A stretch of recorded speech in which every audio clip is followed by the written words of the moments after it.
Hey, for another shot fired. Copy, additional shot fired. Shot fired, he's shooting at us. Suspect shooting at officer.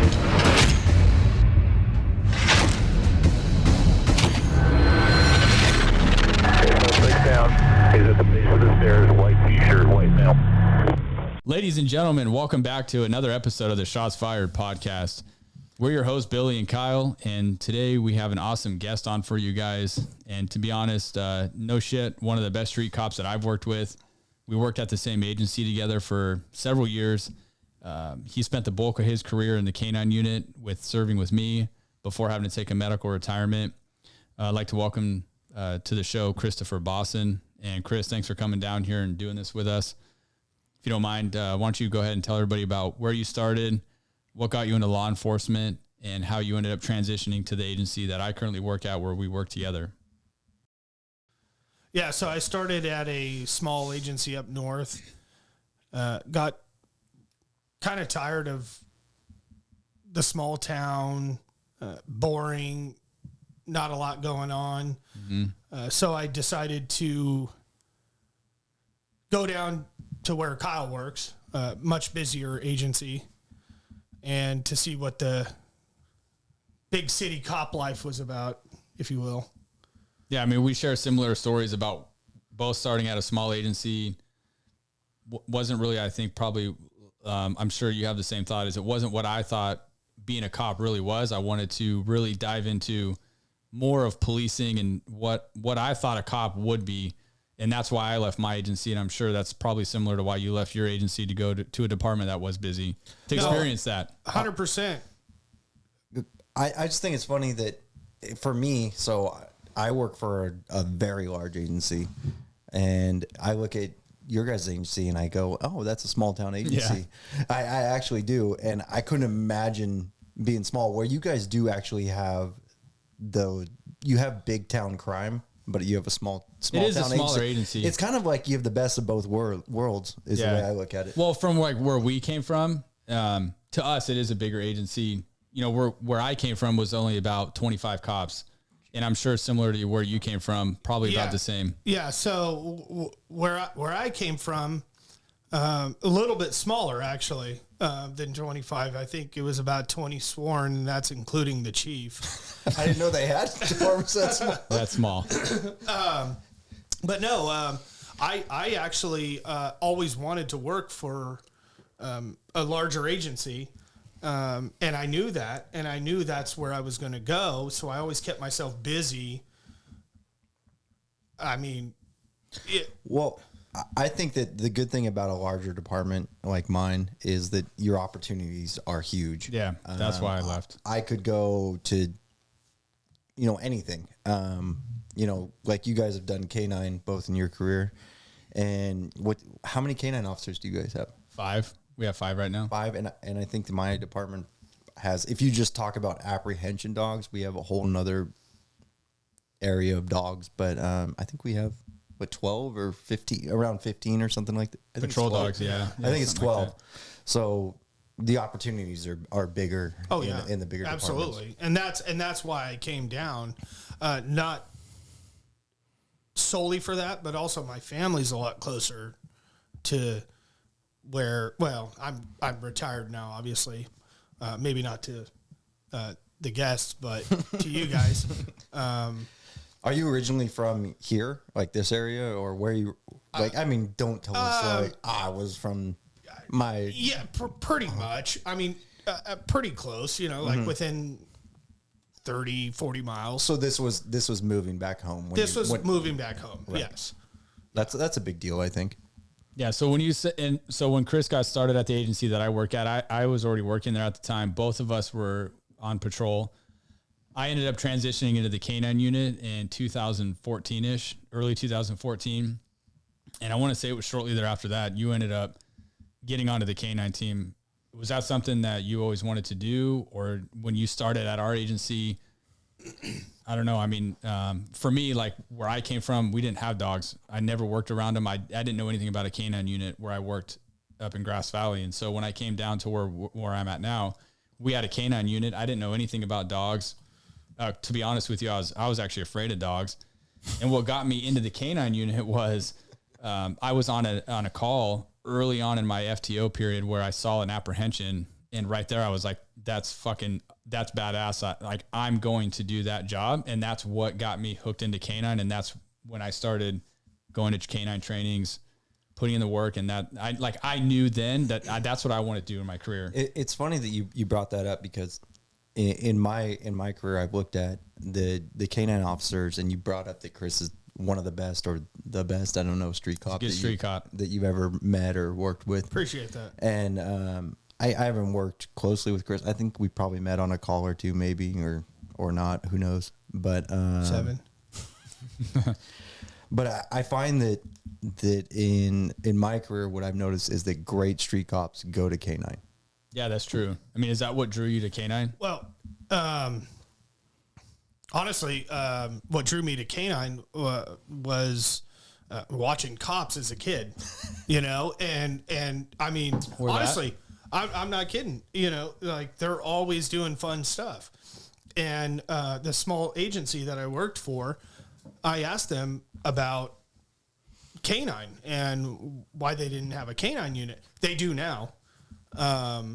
But supposedly they had a dog en route for their K9 unit. They were starting up a K9 unit. He choked on a tennis ball. It's a horrible story. And died. And so I'm not laughing. That's a horrible story. Yeah. no, it's a true story. And so it's a small agency. So funding is, So they were done. yeah. I mean, it's not like you They're can like, just, sorry guys, we had a dog en route. He damn fucking choked on a ball and died. We can't afford another one. 100%. What And- does a dog cost?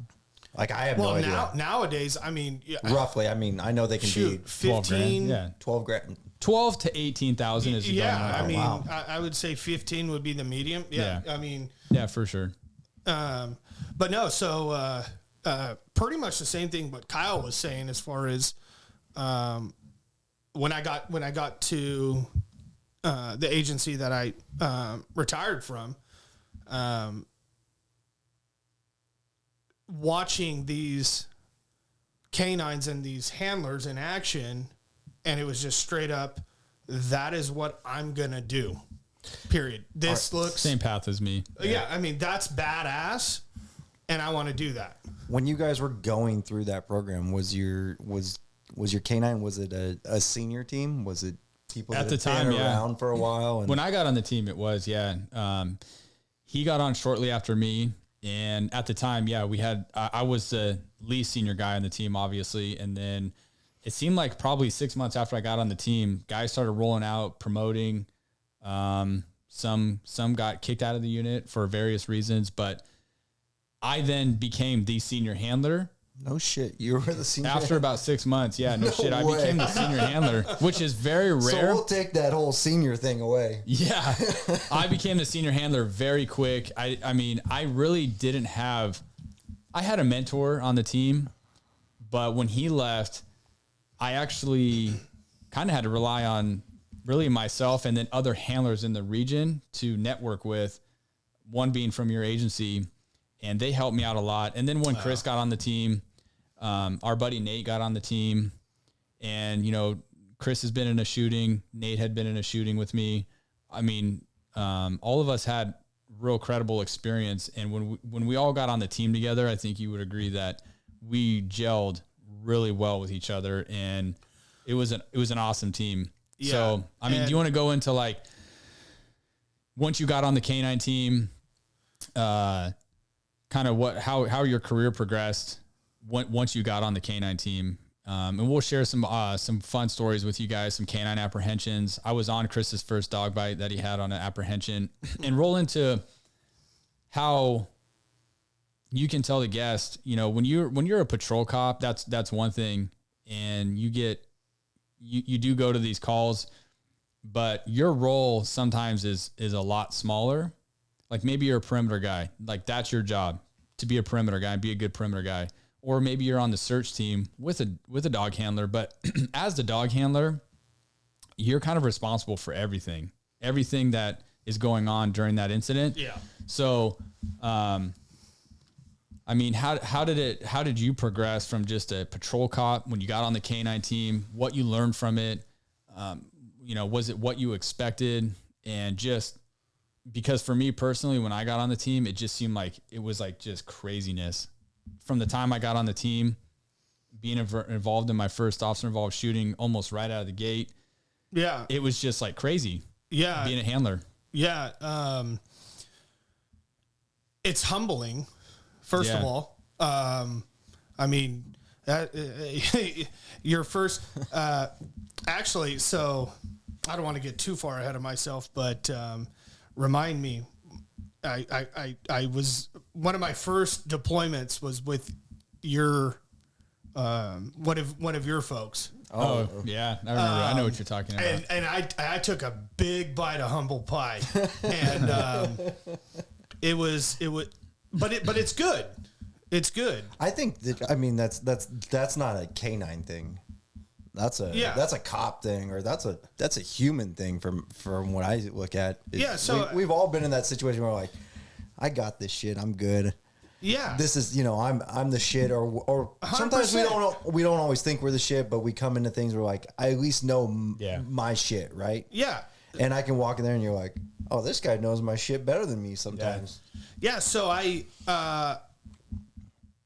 mean, I wouldn't say I was the baddest motherfucker of all time on the street. I think Kyle said that you are the baddest motherfucker of all time on the street. But I mean, hey, you got some big shoes to fill. But so when you get that dog and all of a sudden people are looking up to you as, because correct me if I'm wrong,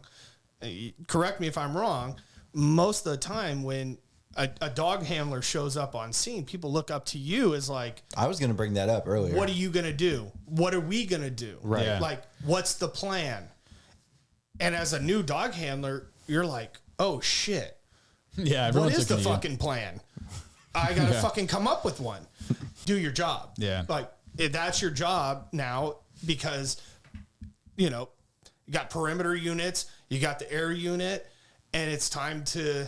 Sometimes you have outside agencies, like exactly. you brought up to, and you're like, oh shit, I got people that don't know me and don't know. Yeah.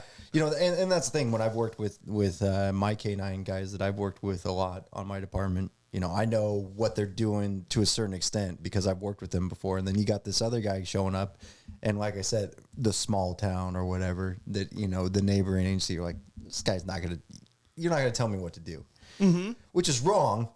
But that ego comes in a little bit, and we got to fight it back. But then to a certain extent, when it's like, okay, I'm going to do this. If you show up and you're like, I'm going to do this, and you're like, all right, this guy knows the shit. I'm with him. Whatever he's got, let's go. Yeah. And so that kind of leads me into the first time that I really actually legitimately deployed my dog was with your agency. We were in a pursuit, and it was a hellacious, it was a good pursuit. I mean, and one of your canine handlers were there, and the pursuit terminated. It was a crash, and I hopped out and just immediately grabbed my dog. My dog's going nuts. I mean, I'm just, it's like, dogs freaking jumping up, and I'm like, you're still learning your dog at this point. I'm trying to and she turns around, she's like, what the fuck are you doing? And I was like, that's funny. I know exactly who you're talking about. Yeah. She's like, what the fuck are you doing? I was like, I don't fucking know. And she's like, put your fucking dog away. And I was like, okay, I'm sorry, but I ate some humble pie. I had 2 avenues to go down there. Mm-hmm. I could have been like, no, fuck you, and acted like a cocky son of a bitch and acted like I knew what I was doing. Right. Or eat the humble pie and, no, I'm here to learn. Mm-hmm. I don't know what the fuck I'm doing. I'm new.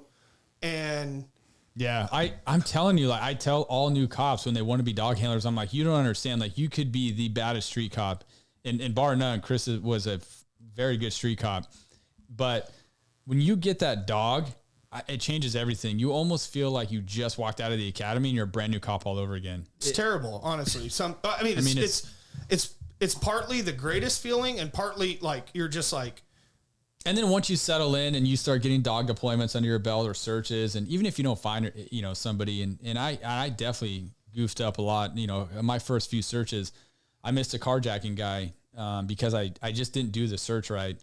And, so you learn from those, you learn just going out and doing it, whether you find somebody or not, it's different than training and it's real life. You have real cops with you. You're searching for a real bad guy. You don't know where he's at. It's a lot to take in, and people don't realize that when you're looking at a dog handler who shows up. A lot of people think that these dogs are robotic, and you give them a command and they're just going to instantly go find somebody, and that's just not the way it works. But let me just, and I'll end on leave. I'll leave you're that not alone. ending. You're talking a ton, buddy. Well, I'll leave that alone in a second. But for people who are listening, who are aspiring dog handlers, new dog handlers, you get one chance, literally one chance to, how do I say it? Show who you are, right? Yeah. Does that make sense? Yeah. So if are I you talking came about across, once you're a handler, or like no, to become a handler? So like that Or like you're that talking about, like- scenario where I jumped out with my dog, and it was technically you guys' pursuit. That was Okay. y'all's pursuit. Yeah. And I jumped the gun on that. But it was in our city. So, Right. where do we? Where's that line drawn? How do I know? And I think But there's that's- no rush when you have perimeter units up. There's no rush in that. Start setting up the perimeter. There's no rush to jump and get your dog out right now. And especially that leads me to, I'm glad you said that, because and you probably don't know this, but there's a saying in the canine world, and it's one of the worst things one of the top reasons a dog handler gets killed or a dog gets killed is we call it chasing the bite. Yep. And it is unequivocally the most dangerous thing a dog handler can do. And it's always chasing the bite. And what I mean by that is, and you can contest to this, is anything involving a call or a high priority incident. If all you're thinking about as a dog handler is how you're going to get a dog bite out of this call, it's very dangerous, because that's all you're thinking about. And you're not thinking about everything else. You're not thinking about the big picture. You're not thinking about, at the end of this pursuit, the last thing you should do as a dog handler is just jump out and grab your dog out. Because what if he jumps out and starts shooting at you, right? So we train ourselves as a good canine handler should be training himself, and I'll use a pursuit as an example, because we get into a lot of them.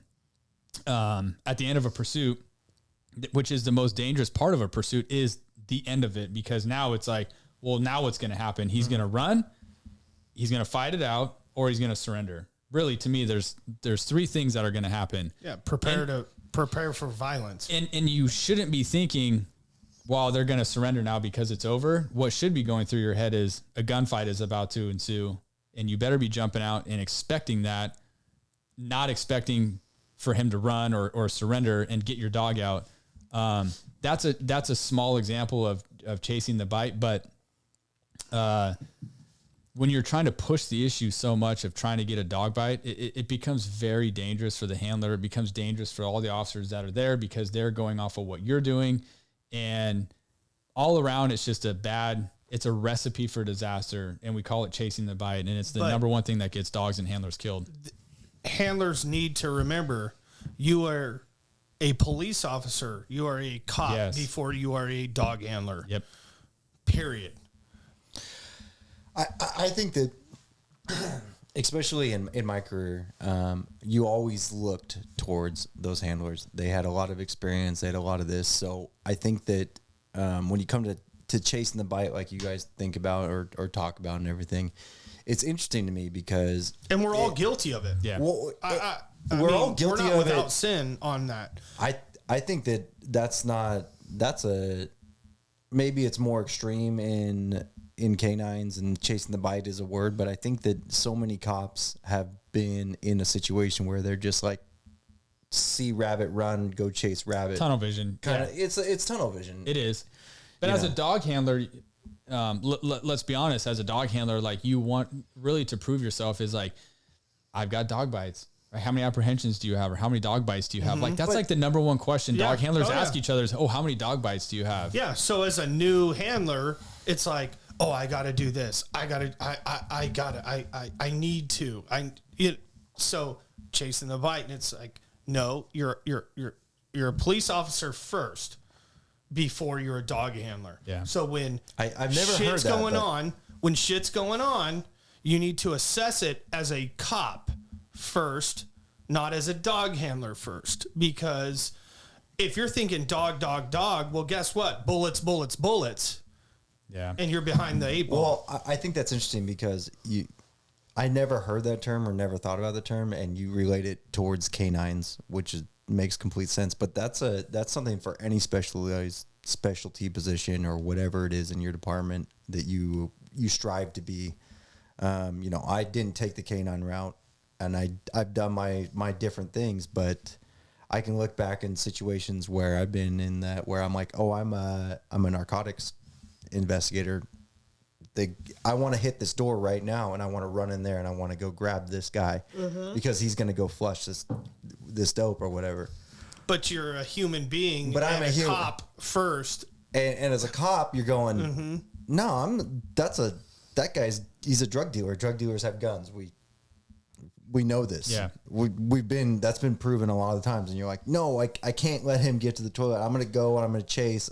Or as simple as the foot pursuit, and you're jumping over fences or something, which is something that I don't do anymore. But, if you got to go through a fence, is my philosophy. But I just don't, because you're thinking, hey, I got to go get this guy. Chasing the rabbit. But let's be honest. Yeah.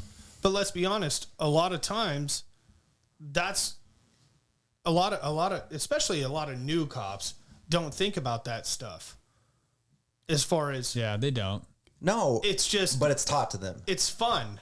It's taught it's taught until you actually experience it and something. Yes. And then all of a sudden it's like, oh shit, fuck that. I'm never doing that again. Mm-hmm. And it's from the mistakes you made. Cause I've made those mistakes, whatever they are. We've all, as any cop out there cannot say I've made no mistakes. And if you tell me that, you come on here or you're a liar. Want to call me, I'm like, you're so off. full of shit. Yeah. We've all made 1,000 mistakes. There's plenty of times where I've been super lucky, and I look back. I think that we've all been in a situation where we look back at it, we go, "Holy shit!" Yeah, I lucked out. Well, like that Don't didn't keep good feel. luck with bad tactics. I ran up to. I'm retired now, and I'm like, you know what? Fuck going in somebody's house. I mean, I look at it now, and I'm like, this is nuts. Like, this is nuts. I can't believe I did this shit. I mean, so transitioning over to you got on the team. I mean, we just kind of went down a little rabbit hole, a little bit of being a dog handler. That's fine. But it really showcases, how hard really a dog handler really is. So you chose that path.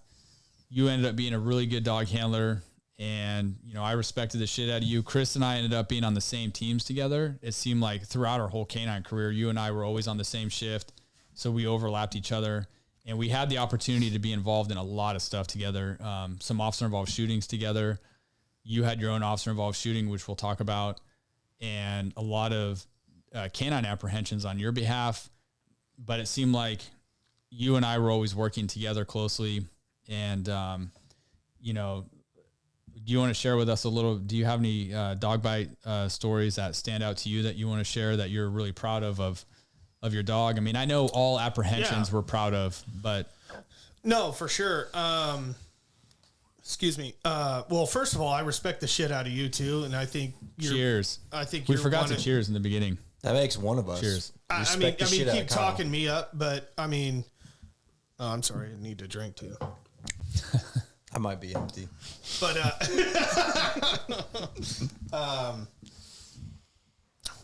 so the first deployment that stands out to me, Well, it was my first deployment, so obviously it's gonna stand out to me. We were at an apartment. I honestly don't remember exactly the circumstances. I was there with you on that. Yeah, Do you the guy remember the circumstances why we were there? Yeah, the guy had a warrant. He had a felony warrant for his that's right. arrest, and we Yes. were there to check to see if he was there. Yes. So he was a bad guy. He we'll was. say. Yeah. Yeah. Yeah. He had. Okay. Thank you. And so, I mean, I was nervous as all get out. I was excited, and we go in there and search the house with the dog. The dog's running around. He's doing his thing, and he keys in on the door, and he starts barking. And I'm like, oh, fuck yeah. Like, he's in there. So naturally, we have to give more announcements at the door to The give old him knock and notice, right? yes, Yeah. to give him or her the opportunity to surrender. And so, you know, police department, yeah, the whole gamut. And I ended up kicking the door in, Yeah. which is a not bad a good idea. No, not while holding the dog. Yeah. Not a good idea. When So your to dog say you're new is is new an to this. understatement. Okay. So I kicked the door in, and the dog is. I mean, if you've seen it. I don't know how many times you worked around a dog, but a dog that is that fired up. Is he You on don't lead? need to be- Is he on lead or is he off lead? No, he was off. Oh, okay. You had him by the collar. I had him by the Can collar. you just share with everybody real quick what kind of dog you had? It was a German Shepherd. Yeah, German Shepherd. Yes. Just so everybody knows. Yeah. German Shepherd. And so I have him by the collar, and Kyle's there, and literally like complete rookie shit going on. I mean, you know, I'm like, fuck We've all been this. there. I'm like, fuck this. He's had enough fucking, you know, warnings. opportunity. Boom! And I blow that fucking door off the hinges, and my dog literally is like damn near jumping up, like, okay, where's he at? And I'm like, there you go, like, find him. And he finds him, and he bites the shit out of his leg. He's under the bed. drags him underneath. Yeah, I mean, there's fucking knives. How many knives were in there? It was a cluttered room. 20, 30 knives, literally like everywhere. On the floor, underneath the bed. So when you're saying you kicked the door, is this the door to the room or to the house? to the room. Or apartment? No, we're already in the apartment. Okay. And we already cleared the apartment. So apartment you basically have cornered him down to this room. Yeah. or this is where we think he is. Yes, Yeah. Okay. and we have information that he is unequivocally in there. And that alone, like, I'm like, shit, you guys just want to go home? Like, can we just leave? Like, I know he's in there, and I'm kind of scared. Yeah. No, I'm just kidding. But so I blow the door off the hinges, which, whatever. Dog goes in and goes underneath the bed. Yeah. And bites his leg, and literally drags his ass out from underneath the bed. And it was the coolest thing I've ever seen in my life. I mean, I was like, I fucking did it. Yeah. We did it. Right. I mean, not just me, the dog, my team. I couldn't be more excited. And this was your first apprehension. this was the very first apprehension. Do you always remember the first? Oh Yeah. And Absolutely. well, I guess I had questions at the beginning, so maybe not so much. But the call I didn't remember. Well, but I mean, you remember that, like, you can picture that. I'm literally looking at it right now. Yeah. I know I'm looking at you, but I'm looking at the bed. I can see it. Oh, you could draw it out right here. For me. 100%. Yeah. You don't forget those. And I mean, you I'm probably almost know getting- the suspect's name. No, we don't remember that. No, really? Oh, should I say it? No. Yeah. Can I say it? Yeah. No, we don't remember. No, but No. like you remember that stuff. No, it's Yeah. funny. So not anything as cool as that. but I remember I got off FTO and you guys all got off FTO. And I remember the first call I got. I don't remember anything about the call, but I remember the first call and I remember the general area where it was because it was a stupid call is what it was. I remember the first guy I arrested. I don't remember the first call. I remember the guy first guy I remember arrested. my first traffic stop after I got off FTO. And once again, I'm looking at you, but I'm picturing it. Yeah. Yeah. And I literally had to get off the radio because I was like, and now I had done it 100 times on FTO. That's fluid. And all of a sudden I'm by myself and I'm like, oh, I'm just going to run this guy out real quick. And I'm like, that's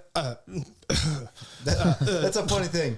Not to get too far off. Yeah, we got to stick to the K9 no, story. you know what? No, I'm gonna say I got to be a part of this show. Okay. Yeah, no, go ahead. As a non-K9. No, go ahead. I remember the first time. We're just saying you're not Dope alone. guy. Yeah. I'm not the cool K9 handler here. No, I'm go not ahead. cool enough like the K9 guys. But I remember the first time I got in my pursuit, like the pursuit that's yours, and the first time you're calling it and you're like, fuck, I'm on the radio. This is like and for my department, I don't know if your guys if you fuck up on the radio, you sound stupid on the radio, the sergeant's going to be like, nah, let's go ahead and code for this. Yeah. Or You're done. Let's cancel this thing. Of course. So you're sitting there, you're like, he turned right. You're like, no, that's a fucking east. You know, you're like, you know, you think about these things. So, but go on. It's funny that the first one is important. You got your first bite. He drags him out from under the bed. I was there with you. I remember being excited for you. And how did it make you feel being a new handler, first apprehension, real life? How did that make you feel? Well, like I'm here, like all the training, everything You did. like Paid off. it's paid off. Exactly. Like Yeah. not that I've made it or like I'm, you know, but this is why I'm in this position. Mm-hmm.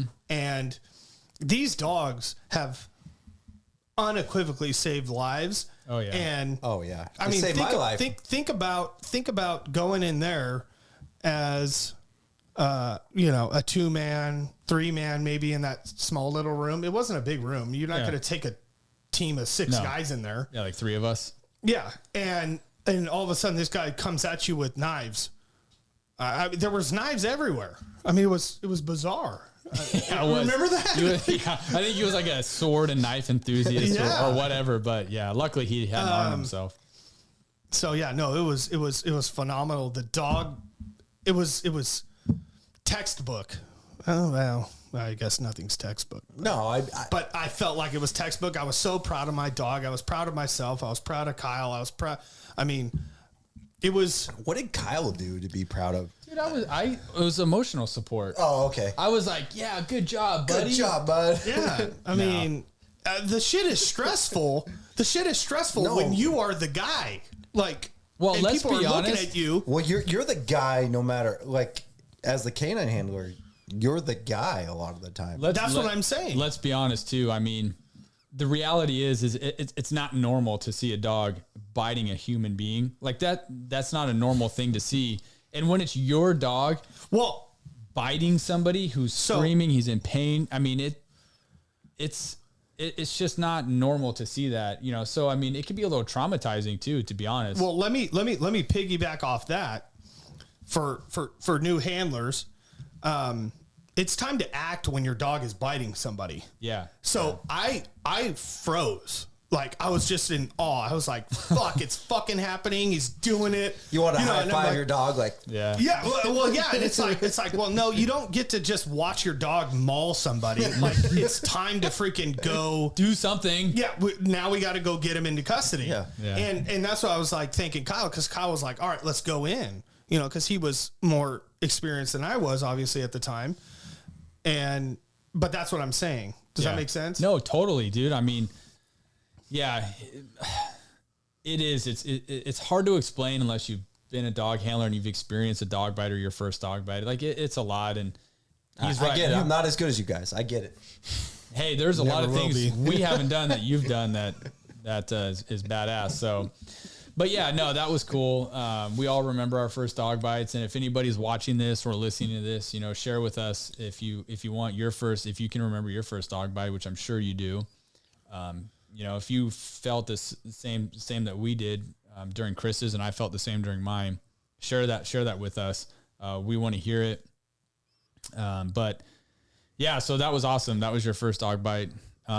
And funny story about that. Actually, I remember you get the bite. The guy actually kind of fought with us for a little while after being bit. He was a bigger guy. We get him into custody. Our sergeant shows up, other officers show up, and fire's there to treat the suspect. And then, there ended up being a homicide guy barricaded in a car not far from where we were. And our sergeant's like, go to that. And we're like, on to the next thing, like just immediately following that. And that's why I say, like, as a dog handler, like, you are in the mix all the time. You're going to every critical incident. You may be on a dog bite, and literally we transition straight over to a guy barricaded in a car who just killed somebody. I mean, it's crazy. Well, I mean, that's the switch you have to flip. You have to be like, okay, I did my job. Yeah. Let's move on. Let's go. Like, I got my paperwork, which, you got to do your paperwork, right? But then something can pop off in 2 seconds, and you got to go do it again. But you have to be like, I'm on it. I got it done. Go. Let's start all over. Let's do this thing. And it's probably more important when you make mistakes, because we've all made mistakes, right? And you sit back and you got to go, okay, I made my mistake. It's done. Let's go on. I still have my job to do. Yeah. Yeah, you can't. And not that you made any mistakes. I'm sure you made little mistakes, but you didn't make any big mistakes. I think you mentioned a few of them. But luckily, when you booted the door off the hinges, the dog didn't jump up and bite your leg off. Me. Yeah, that was a lesson learned. How many times have you guys been bit by your dogs? A lot. Gosh. So it can't count. Real quick. No, not that many, but I mean, it fucking happens. I got bit in the nuts by my dog. I got a story for you. I don't want to go down training. We don't want to go down. We don't want to go training stories. All right, I got a story. We'll talk about those stories another time. Offline. All right. Moving on. I still have my. So nuts. what you're telling us? Yeah. Oh, okay. I was just gonna say. So what you're telling us is you don't have your balls anymore. You got them. Well, no, I didn't have any kids at that time, and I have kids now. So you must have them. So he's got one. Yeah. We know he's got one. Fuck, Lance Armstrong has one. Anyways, what's wrong with Lance Armstrong? So American hero. Yeah, right. All right, cool. So let's transition from that.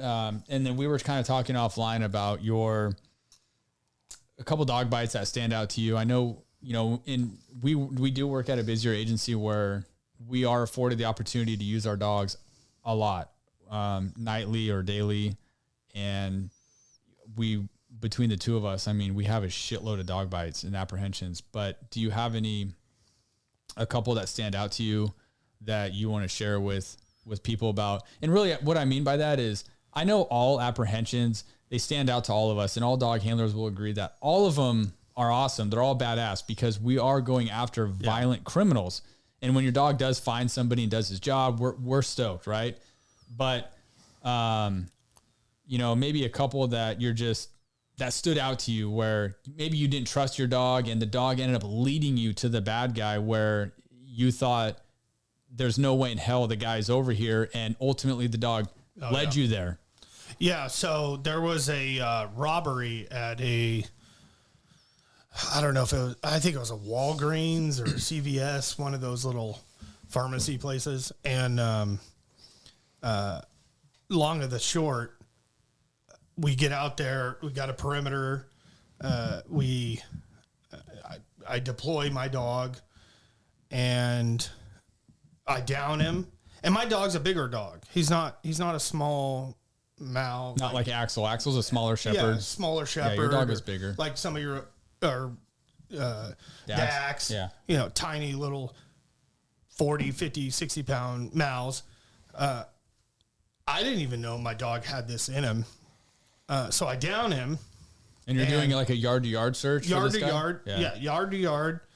And my dog starts showing interest in the backyard that we're about to go search. So I'm like looking around. I'm like, okay, where's the nearest gate or somewhere to get in? Like a bunny. Like a bunny. Like a bunny. My dog goes, I never seen him do this. He goes, doing over the fence. Like, and I'm like, how big is this fence? Your normal picket fence, 6 feet? Yeah. 6 feet? Yeah. We went over it? Cleared it. Plumb cleared it. Just doing, goes over. And I'm like, oh shit. I'm like, well, now he's go. in another yard. You know? I'm like, shit, I gotta go, you know? And so I hop over and I'm like, damn, and I downed him and he downed and he was looking around and he's like, you know, what the fuck are we doing? Like, we're here to find somebody. Like, why are you telling me to get down? So the homeowner is, she's at her window and she goes, he's right there. He's right there. You're on the dog? Yeah, no shit. Who? Yeah. And she's like, he's right there. And they had like this little alleyway that led to the gate. It was like a little, anyways, side yard, if you will. Mm-hmm. Yeah. And I'm like, and I tell my dog, I'm like, find him, you know? And he goes this way. I'm like, no, here. And he's not listening to me. And he goes, and he looks back at me and just darts over there. I'm like, no, here. Like, and I'm pointing to where the home, instead of trusting my dog. Right. You know, Yeah. I'm trusting the homeowner where, and nothing against the homeowner. Like, we appreciate homeowners. We love homeowners. Yeah, that's where we get a lot of apprehensions. That's a good like, PSA right there. Yes, Yeah. we love you guys, 100%. But unfortunately, we should trust our dog, Yeah. who is there smelling more than, and like I said, 100%. I have no doubt in my mind that guy was right there. Maybe 10, 20, 30 seconds, a minute, who knows, 2 seconds before the dog came over. So my dog runs into the bushes. They've got like 6 foot high bushes. You can't even see, and just dives in there. And I'm like, oh, fuck. And I can hear him going, "Hur, hur, hur." But you usually hear people screaming, fuck, shit, I give up. All right, you got me. Get him off. Yeah, you know? Yeah. But I just hear, hur, hur, hur. And I'm like, oh my God, he's got a fucking Skunk. cat, a skunk. Yeah. Because he's gotten A fucking toy. skunked before. Yeah, a ball. A fucking toy. Yeah. Yeah. And so I'm like, okay, hold on, guys. Like, and then all of a sudden I hear, okay, I give up. And I'm like, what the fuck? Like, I mean, think about if you got bit by a dog. Are you just going to be like, 100-pounder. okay, I give up? Yeah. I mean, and I Yeah. was like, he fucking got him. Like, but going back to trusting your dog, Yeah. like trust the dog. Don't trust the homeowner. Like, hey, he's over there. So yeah, that's very memorable. So officer safety and tactics wise, what was the dog's over here and where he's supposed to be is over here? Where the direction the dog was wanting to go was opposite of where the homeowner was pointing, Correct. where you were trying to get him to go. Complete opposite. Yeah, he So- was wanting to go that direction. So where the guy you're was. still worried about, because you have actionable yeah, there's garbage. intelligence that there's somebody over here. Yeah, and it's possible there's 2 people. We all There we could all be. know this. Yes. So and that's kind of what I did was I was like, you know, because like I said, like he's in the bushes. I don't even see my dog anymore. Right. All I hear is He's him all the growling way in there. And you know, my dog, like when he's like pulling, because he pulls, like he's trying to pull him out of there. Right. He's doing that. Yeah. You know, Yeah. like We've whine, like seen a it, whine. yeah. For you He listening to whines. this who aren't on watching this on YouTube, you missed it. Yeah, you missed it. Just imagine. I don't even know how to describe that. Oh, just biting and Yeah. pulling. Yeah. What he's But so- explain. but so- I just showed it. But so I naturally look over there And there's garbage cans. So naturally people hide in garbage cans. People Yeah. can hide behind garbage cans. And, Right. and so another officer hopped over and I said, hey, watch that area. And then that's when I heard, all right, I give up. So you were in this backyard by yourself? Yes. Okay. Yes, I was back there. For how long, roughly? Oh, I would say, I didn't even know that shit. huh? I didn't even know that. I remember the story. I didn't realize like nobody else went back there with you. No, because when my dog jumped the fence, I was like, fuck, I can't, I I gotta can't get just over have that. a fucking dog, a police dog in someone's backyard. And, Yeah, I've had that. And usually like I'll either toss him over a fence but like I said, like a bunny, boing, I like sprung over it like, hey, let's go get this motherfucker, you know? Yeah. He knew where he was the whole time. The dog knew where that guy was. He knew where he was, and Tired of waiting around. He's Yeah. like, let's fucking do this. He's like, hey, I got a job. Let me do my fucking job, right? 100%. Let me do my fucking He's like, job. hey, you're holding me back, motherfucker, is what he was saying this whole time. And you know, so going back to what you were talking about, trust the dog. Trust the dog. Know your dog, trust the dog.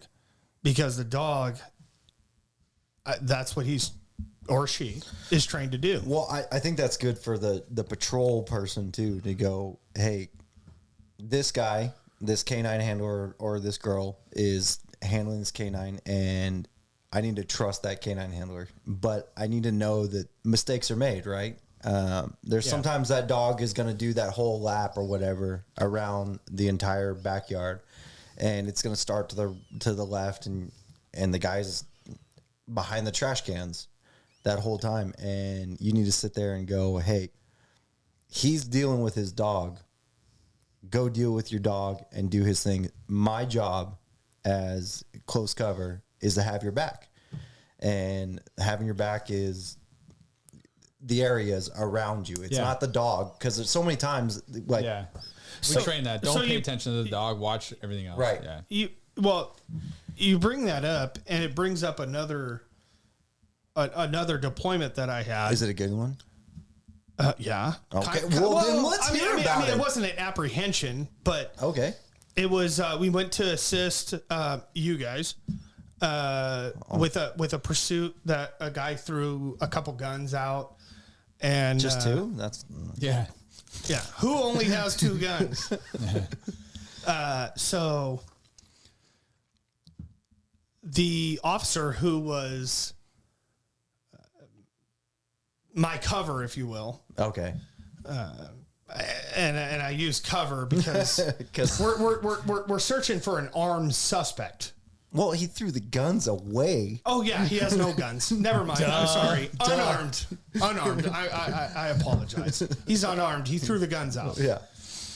And we're searching, and I have to tell this officer, hey, we're searching for, like, I'm looking at the dog, like, you're my lethal cover. Yeah. Please get your gun out. I mean, you guys laugh. This shit's fucking real. Like, this is I mean, yes, it's funny Now, after the fact. now, yeah. But it's like, hey, you wanted to come out here to help me. We're out of our area. Yo, could you get your pistol out? No, 100%. I said, get your fucking gun out, dude. We're searching for somebody with a gun. And he literally said, well, I thought he threw it. Well, no, he threw Shit, two. now I'm the asshole, right? So fast forward. No, but that's dumb. This That was a motherfucker, joke. we found this motherfucker in a backyard with a fucking 30-30 in his mouth. No. I remember that story. You remember that? I remember you telling me that. Yeah. So Yeah, you round the corner and the guy's got a rifle in his mouth. Guess he didn't throw all the guns out, did he? Yeah, Well, that's 30 is a big gun. It's kind of hard to Dude. throw out. holy shit. That's when your butthole goes from about that big to fucking tight real quick. You're like, oh shit. yeah. Well, not to get into stories too much, but there was a story not that long ago where I chased a guy. I don't have a dog. I'm not cool like you guys. So I had to actually run and chase him. Dumb. You know, I had to do the work. I didn't have this dog to do the work for me. But Were you running on all fours? I run on all fours sometimes, but you know. But the moral of the story is once I get up to this guy and we get the guy, sure enough, a pistol in his waistband. And you never, and you know, you guys know, and I don't know if all you guys know, when you run, like me, when I'm running after somebody, like an actual foot pursuit, I'll holster my gun for several reasons. I can run faster, and it's just, it's natural. This is going everywhere. I'm left-handed, just so you know, but this is going everywhere. I don't need it going everywhere. Right. We need to be in charge of what our gun's doing. So, oh yeah, you know, you do that and you're like, well, all this guy has to do is this. Yeah. It's that. Oh, 100%. And I don't care how fast of a draw you are. When a guy's running and he does this, whatever. Yeah. You're behind the 8-ball for sure. You're done. Yeah. So, definitely, everyone's armed. I'm going to say that. That's my PSA is I don't care if it's grandma who you're pulling over for her taillight out. I walk up to that as she is armed. Well, that doesn't mean point your pistol at a grandma. No. Oh, yeah. No. Let me back that up. Hey, way to save me on that one. Fucking hands on the wheel. No, but you should walk up to everything and you should deal 100%. with everything it's plan for the worst, hope for the best. Yeah. It's simple as that. I don't know who said that. Probably someone really smart. Someone smarter than all of us. I think you just said that. Well, then I'm really smart. Yeah, no, seriously. I mean, I always use the phrase like when people get complacent in this job, which we all do at some point, but you know, you do have to put yourself in check or put your partners in check. Like what causes complacency is to me is one word, and it's success. When you're successful so many times doing the same thing, you are going to get complacent with whatever it is that you're doing. Traffic stop, you know, a warrant service, dog deployment. I don't care what it is. When you are successful so many times doing those things, you're going to get complacent. And goddamn, the one time that, you know, shit goes sideways, that's not the time that you want to be on behind the 8-ball because you're fucked. I mean, well, you know my stupid statistics. Remember when I put them on the board at the college? Yeah. Well, they say like, 99% of cops never have to pull their gun and shoot anybody on duty or anything like that. Well, okay, that may be the statistics, but where do those statistics lie? Are they with you? Are they with, some parish in Louisiana? Right. I mean, when it happens to you, guess what? It's 100%. yeah, It's not 1% for you. It's 100%. So I want to hear a little bit more about, you guys have both been in instance where the guy was armed or the guy was an actual threat to you guys. Whereas we've all gone into it where this guy's a threat to me, right? Hopefully we've all gone into that on pretty much, and I will say probably 90% of the time I've done that on serious things. There's been times where I've been very complacent because of what Kyle talks about, but you guys were in that instance. I have not been in that extreme situation. So I would like to hear more about, for instance, no one cares about Kyle, but let's we're hear about overhearing my stories. Let's hear about let's hear about your most extreme then. To move on. Okay. So, that was, 2014. You're shooting? Yeah. Yeah, I think so. Man, 2014, man, you're old. you're older than me. You're bold. That's why you're wearing a hat. That's why I have a hat. Take your hat off, Billy.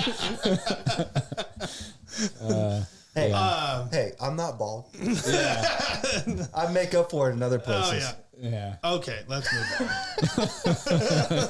Oh, you mean your face? The gotcha. beard. Okay. The beard. Yeah, Chris was involved in an officer-involved shooting right before or shortly before you became dog handler. And I remember you being, anyways. So a call came. I was. Hey, Kyle was here for this? I wasn't on this one. No, he wasn't. I was completely way across town. I mean, I was so out of position, and cops always want to be there when shit's going on. Yeah, most. Yeah. Yeah. Correct. I digress a hair. Yeah. Most cops want to be there. Mm-hmm. Some like to pull a DUI. Yeah. Possible DUI. I don't know anything about DUIs. Cheers. So I was completely across town. It was probably about, I want to say 9. So there was a lot of traffic. Yeah, 9 p.m. Yes. Okay. Yeah. Thank you. We're graveyard cops, damn it. Talk about AM. So I'm like, fuck, I'm never gonna get there. Like, but the call came out, and it was at a 7-Eleven, and they said that a guy was beating his girlfriend, a woman, significant other, or whatever it is, a woman, potential domestic violence. Yes, with a tire iron. I'm like, oh shit, like beating her with a fucking tire iron. Like, god dang. And so I clear where I'm at because I'm kind of doing nothing over there, and I fucking race across town. And they're like, oh yeah, he's fucking running. He.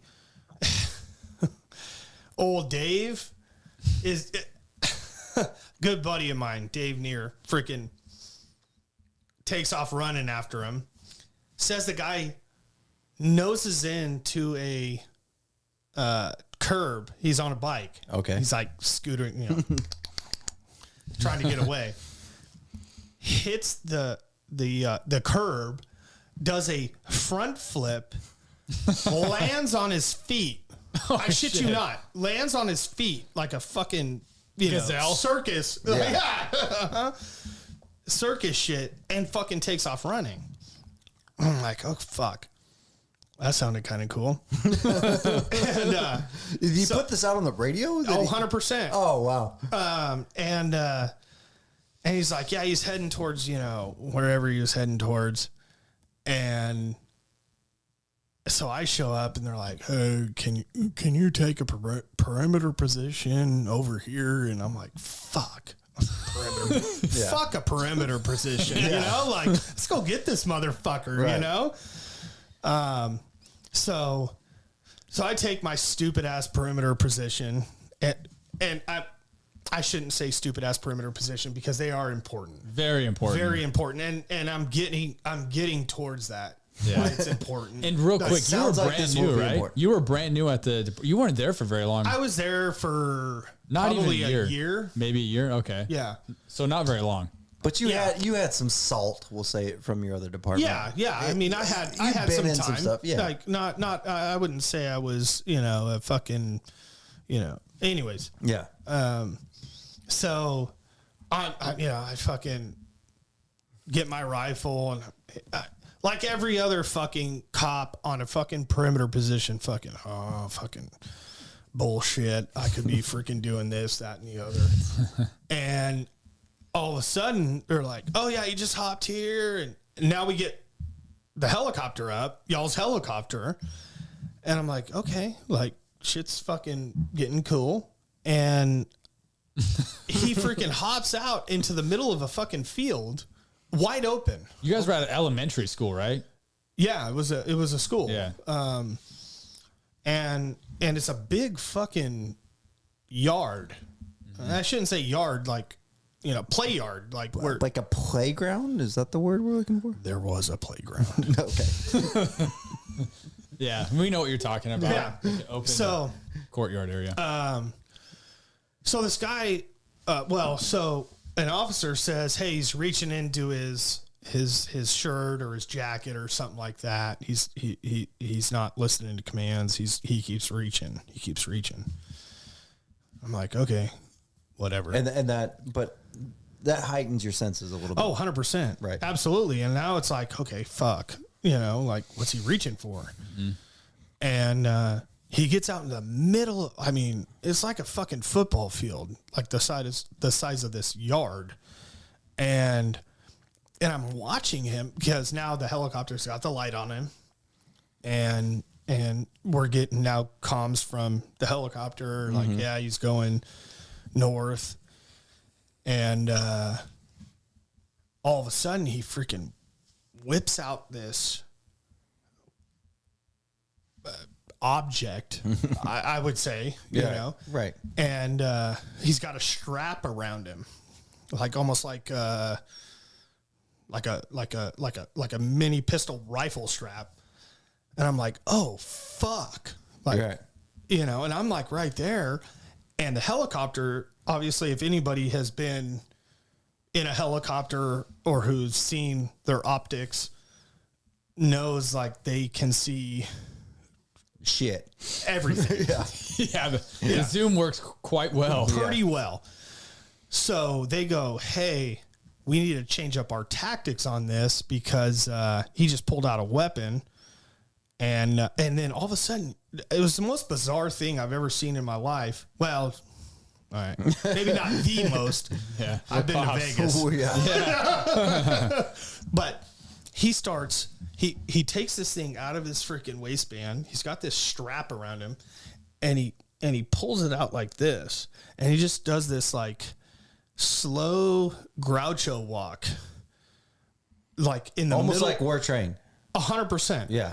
And I've got my rifle. And for people that are listening to this, not watching. hands out, like Hands he's out, holding the gun. hands out like like he's this. holding a gun. Oh, 100%. And I'm like, oh, fuck. And I'm probably about 80 yards, 60 yards, maybe somewhere around there, on the sidewalk in my dumbass perimeter position.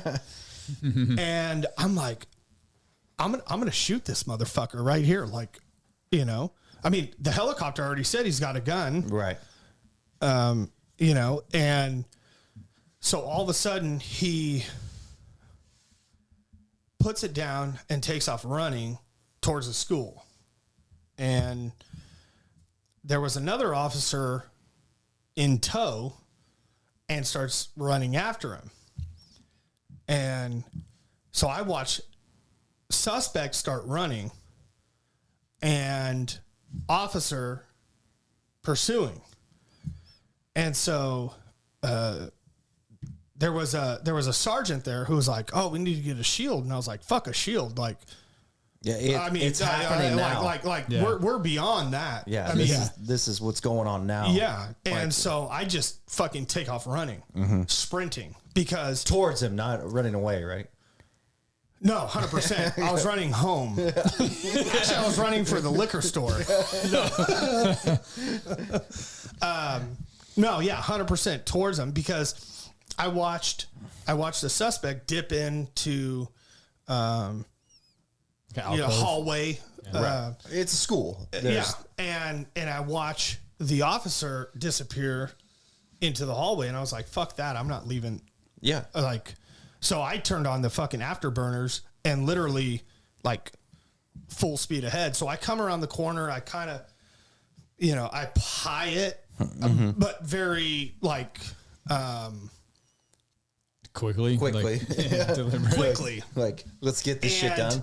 It was a dead end hallway, and this guy is kind of crouched down with his back towards us, and the other officer who was there was.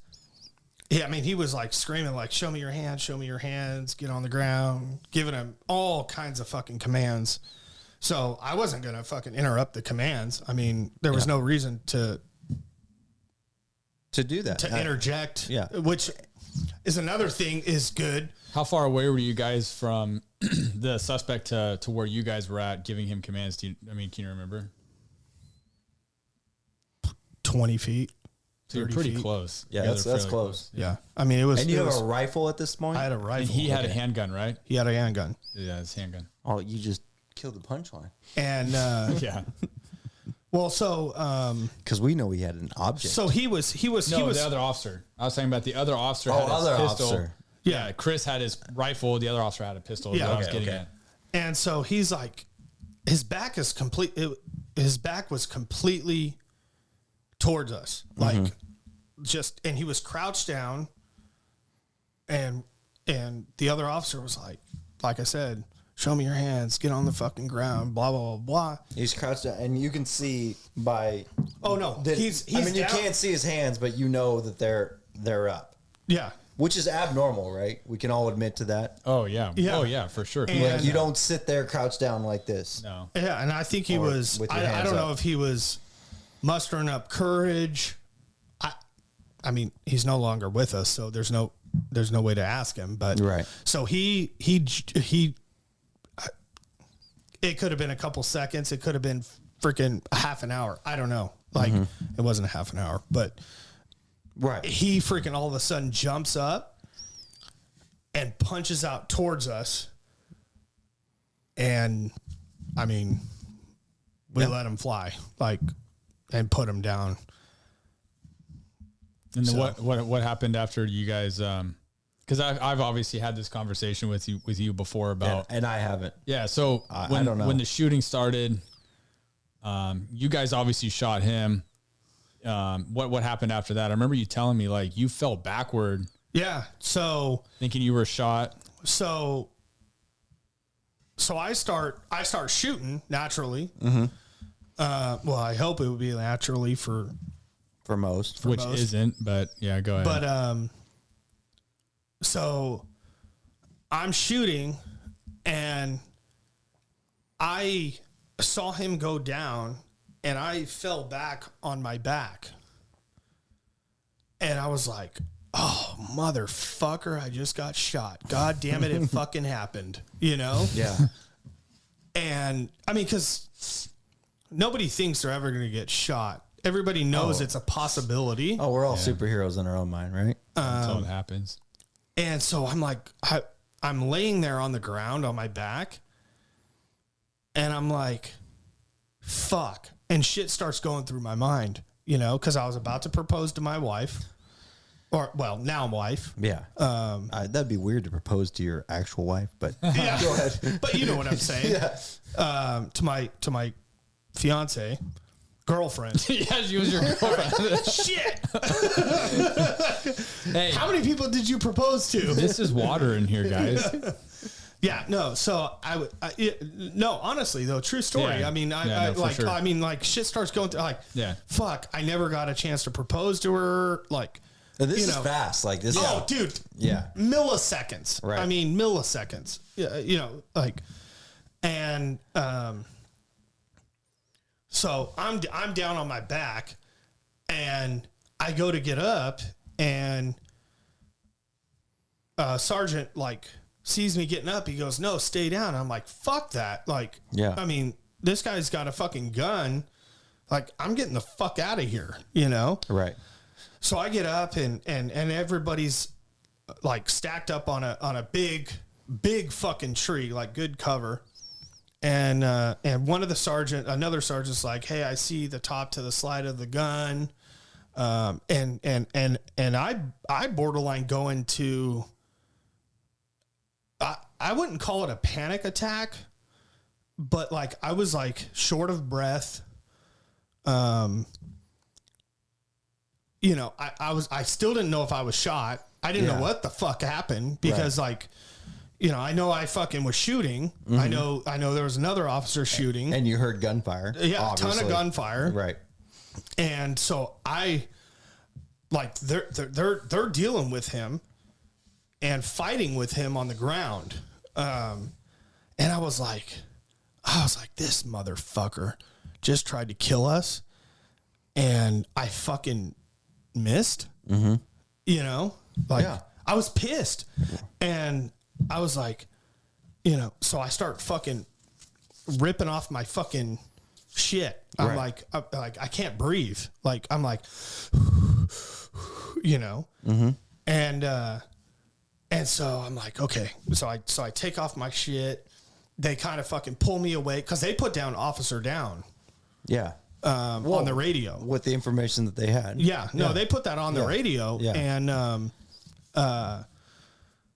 and so they freaking pull me aside and everything, and I'm like pulling off my shit, and I pull off my vest, like I'm like, okay, you're doing the old. Oh yeah, no, I'm like, okay, where's the red? Right, I'm that's like, what all you're right, looking for. take a deep breath, breathe as hard as you can in, feel for pain, you know, because I've heard stories of officers getting shot and adrenaline's so high you don't even know it. Right. Yeah. And so I pull off my vest and shit, and I'm like, okay, no pain. Okay, I can actually breathe. Right. Okay, this is just adrenaline.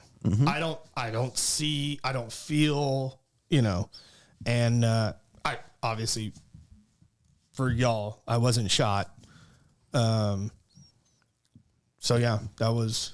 Yeah, I mean, it's like, I know what you're talking about, and it's fucking crazy, like, hear from somebody else's perspective of, you know, when you're involved in a shooting like that, and like you do, you know, you think you're being shot, or when bullets are flying, I don't give a fuck who you are. Like that is scary. It's scary. They're real bullets. They will kill you. You know, people don't get that until it happens to them.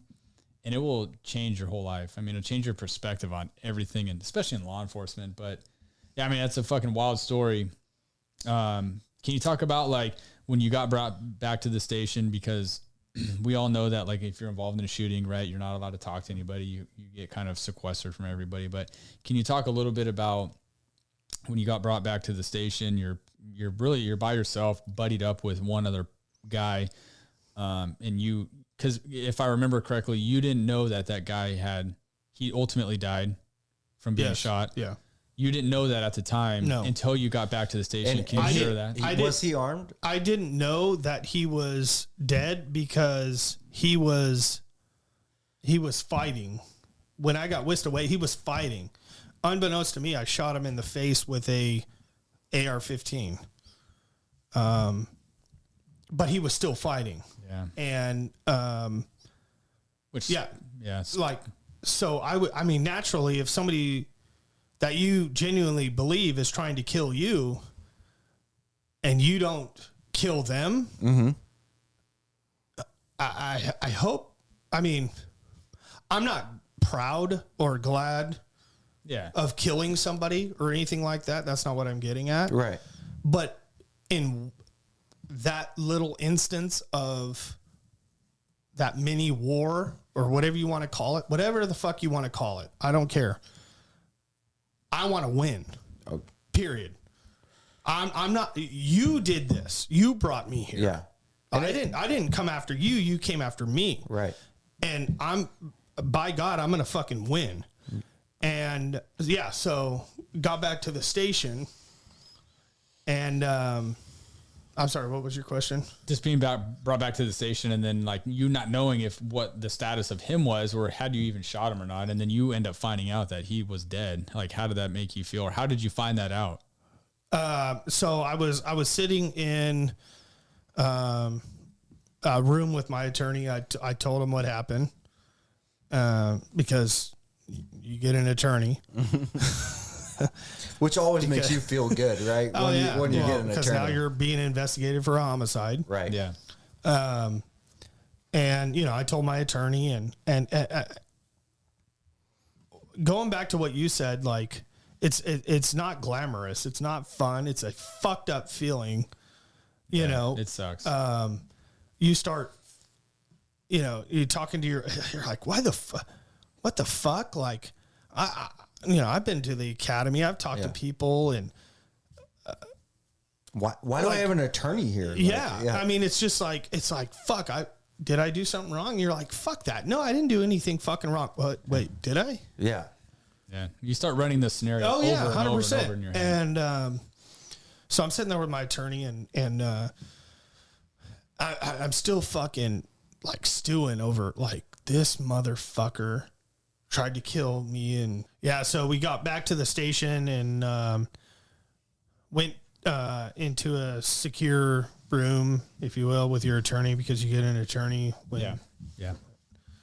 So, was telling my attorney about it, and all of a sudden,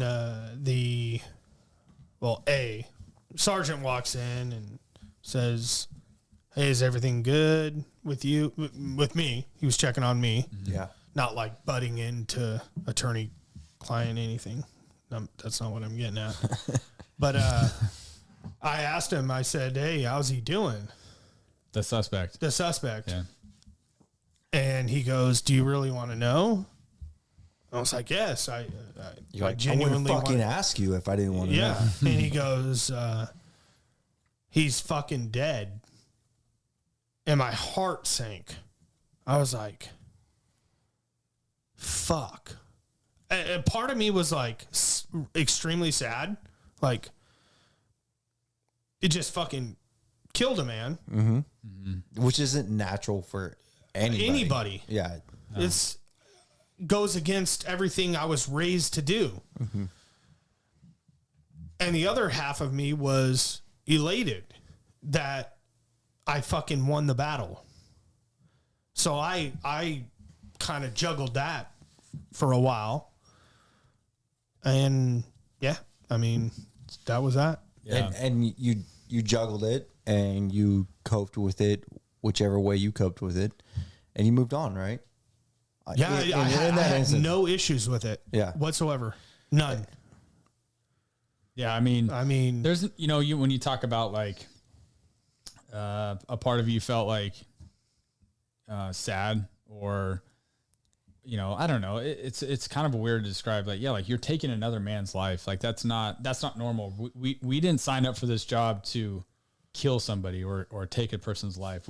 That's not why we signed up for this job. But if you get put in a position where you have to do that, whereas you versus me, like I said, by God, I'm going to do my damnedest to make sure it's me. Well, and not. It's funny because as cops, sometimes people don't realize that we're still human, right? And as a cop, you're like, I won that battle. Like you said, I won that battle. I kept my partner safe. I kept the public safe. I kept myself safe. So that's what the cop and you said. But you're still a fucking human. Yeah. And you're still sitting there, you're going, and I took someone's life. Mm-hmm.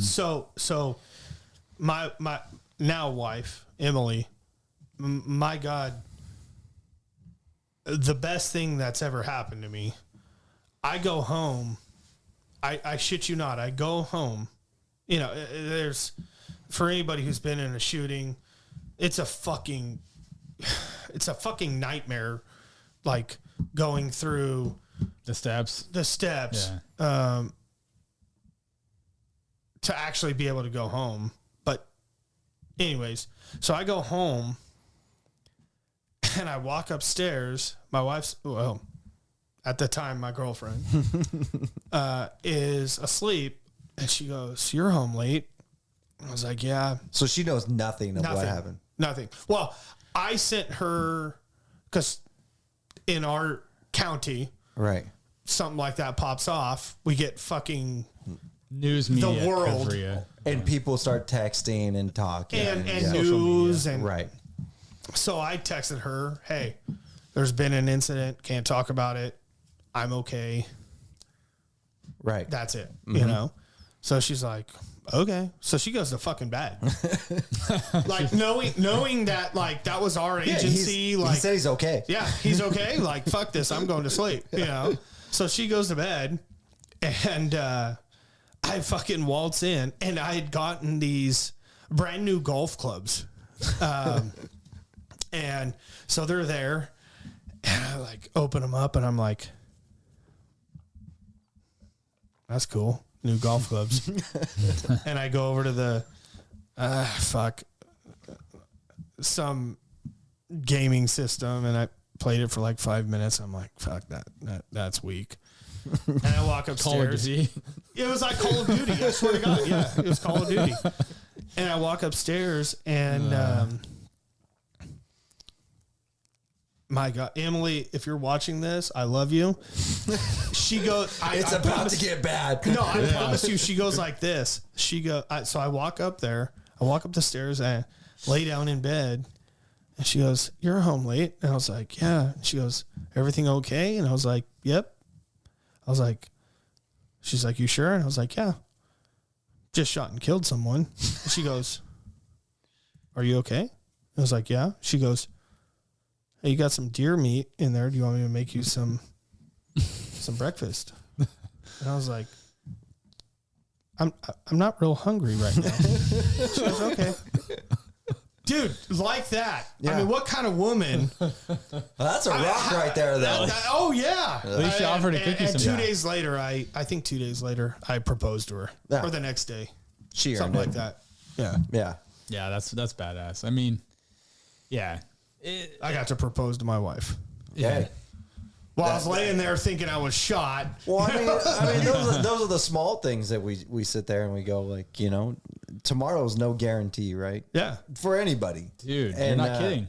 You're not kidding. And that's for anybody. But I think that in law enforcement, there's a lot of times where tomorrow is no guarantee for us. Where we've all been in that situation, not as extreme as your situation. We've all been in that situation where we're like, this is a 50-50 day, right? Or a 50-50 instance where it's like, this can go this way, this can go this way. And you were actually in it. So it gives you a view of life a little bit different, I think. 100%. Do you think after that, I mean, I know you, not everybody else knows you, but do you think after that particular incident, it changed how you operated every day as a cop? Unequivocally, yes. I would say yes to that. Absolutely. Yeah. Once again, I always held myself up as like a very attentive and, officer safety is maximum. But after that, like once you're in something like that, it's like, fuck, this shit actually does happen. Mm-hmm. Yeah. And a lot of people think that like it's not going to happen to me because of those statistics. Because every time, and I shouldn't say every time, but every time somebody has a gun and you tell them to put it down, they put it down. Mm-hmm. Every time you go to an armed subject and they come out of the house, they're unarmed. And I use every time, like, every time that somebody who has not been in that, that's how it's ended up. Right, and so you hear that and you're like, fuck, another one of these. Mm-hmm. Like, no big deal. They give up until they start fucking lasering you. Yeah. Well, Kyle brought up the complacency thing yeah, I mean, that's how, to me, that's how it's super starts. easy to do. Like, we've all done it, I think. Oh, right? I know I have. I've been complacent. I've been like, hey, absolutely. Yeah, whatever. But I don't know. I just try to remind, guys and like, again, going back to like the class that I do, like the number one thing I say is not only the complacency thing and how people get complacent is by being successful, but it takes one fucking time, one person, one bad guy to not want to go with the program in your 30-year career, 20-year career, however long you're a cop, but it takes one time for one person to not want to go with the program that has it in their mind to want to kill you. Well, and going back to what I was saying about statistics, when in the academy you're taught statistics, the statistics, the statistics say that you should, if you were planning on being in a shooting or whatever, you might as well leave your gun at home and your body armor in the locker, statistic. Right. But where are the statistics at? Yeah. When it happens, I mean, and Chris, does that make sense what I'm saying? No, it makes complete sense. So why are we teaching that? Like, why are we teaching statistics? Fuck statistics. Well, because when statistics come home to roost, and you can look at size of the department doesn't matter. No, fuck no. In my opinion, it doesn't matter. Nope. So you guys and you bring up a good point there. You guys work for a department that's substantially, like, extremely smaller than my department. Yes. And that doesn't, we're hearing it, me, who I don't have the long illustrious career that these guys have, but I haven't been in any shootings. I've been in my fair share of extreme situations, but it doesn't matter is what I'm saying is No. we can look at statistics and you'd be like a department of, what do you guys, 100? Yeah, we have like 100 sworn probably. So it's Or not very what big. you guys did have. 100 sworn, and my department's over 1,000, right? So we're at least 10 times, probably closer to 15 to 20 times bigger, right? Yeah. It doesn't matter though. No, Because there's this line, and you guys can't really see this that well, but there's this line, and that's the line. That's you're on this side, you're in your guys' department, you're on this side, you're in my department. It doesn't matter though, that it's not like these people go, oh no, I'm not going over there. That's a different department. Disaster can strike And- anywhere, anytime, and- any place. It doesn't fucking matter. And you know, goddamn, like I tell a lot of guys at small agencies who really, man, tactics at smaller agencies are shit. They get shitty training because bad things don't generally happen at smaller departments until they do. And usually it goes to shit. But to me, those are the ones that the ones at smaller agencies are the ones that actually need to train harder and more for those types of incidences. Oh yeah, Because 100%. And going back to what you were saying, it's not like when the majority of officers who are killed in the line of duty, it's not like LAPD, NYPD, it's small departments. Miami, Right. you know, I mean, a lot of officers who are getting killed are not in big, giant cities. So do not sit back on your heels and think because I work in a small agency or in a It can't rural happen to me. county Yeah. or in a rural police department, you know, oh no, that only happens in big cities. That's bullshit. And you start thinking like that, you're going to get caught on your heels and you're going to fucking...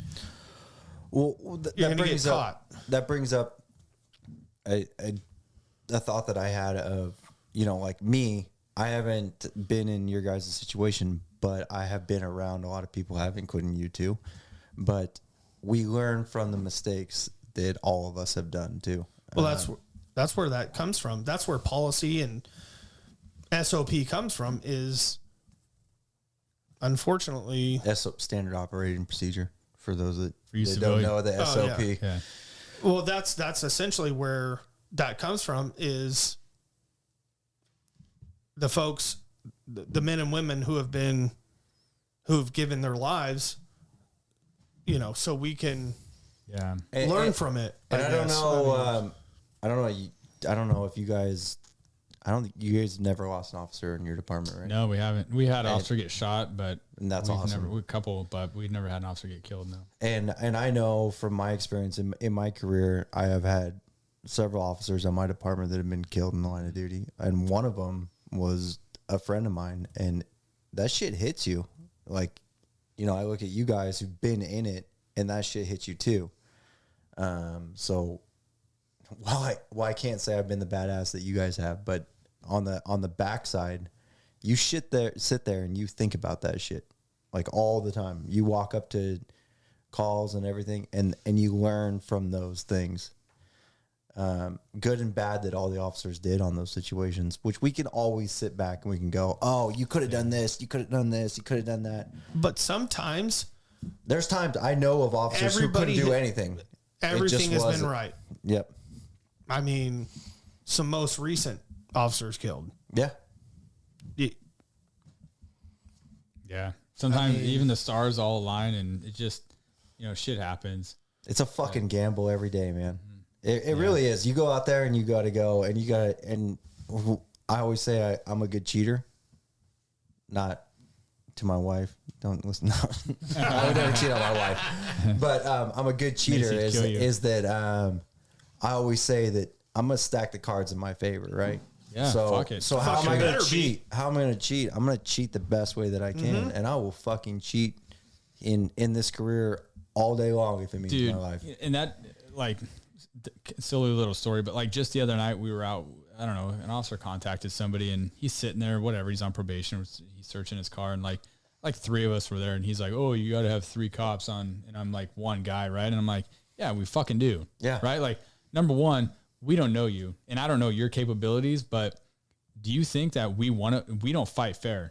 No. We don't claim to fight fair. No. Because we don't have to. And by God, by not fighting fair, that's not cheating. But No. if you want to do something fucking stupid to try to take one of our lives or hurt one of us, you're going to lose. I promise you, you're going to fucking lose that battle. And even if you take all 3 of our lives, you're still going to fucking lose. Yeah. Because losing. guess what? There's a fucking There's 10,000 Yeah. on their way. There's Yeah. a lot I mean, more coming. So I don't care that. No, 100%. I don't care that people think, oh, you're 3-1 or 5-1. I don't give a shit. I don't care if it takes 10 cops to 1 guy. Fucking so be it. Well, that brings up an interesting thing. So we don't work for the same department, but there's been times where we have come to each other's aids. Almost every day. I feel like dude, just the other night I was telling you we got a good car pursuit. It ended up in the county where you work. There was a shit ton of deputies there helping us out. Like that's what we do. And it's just what we do. We got each other's back.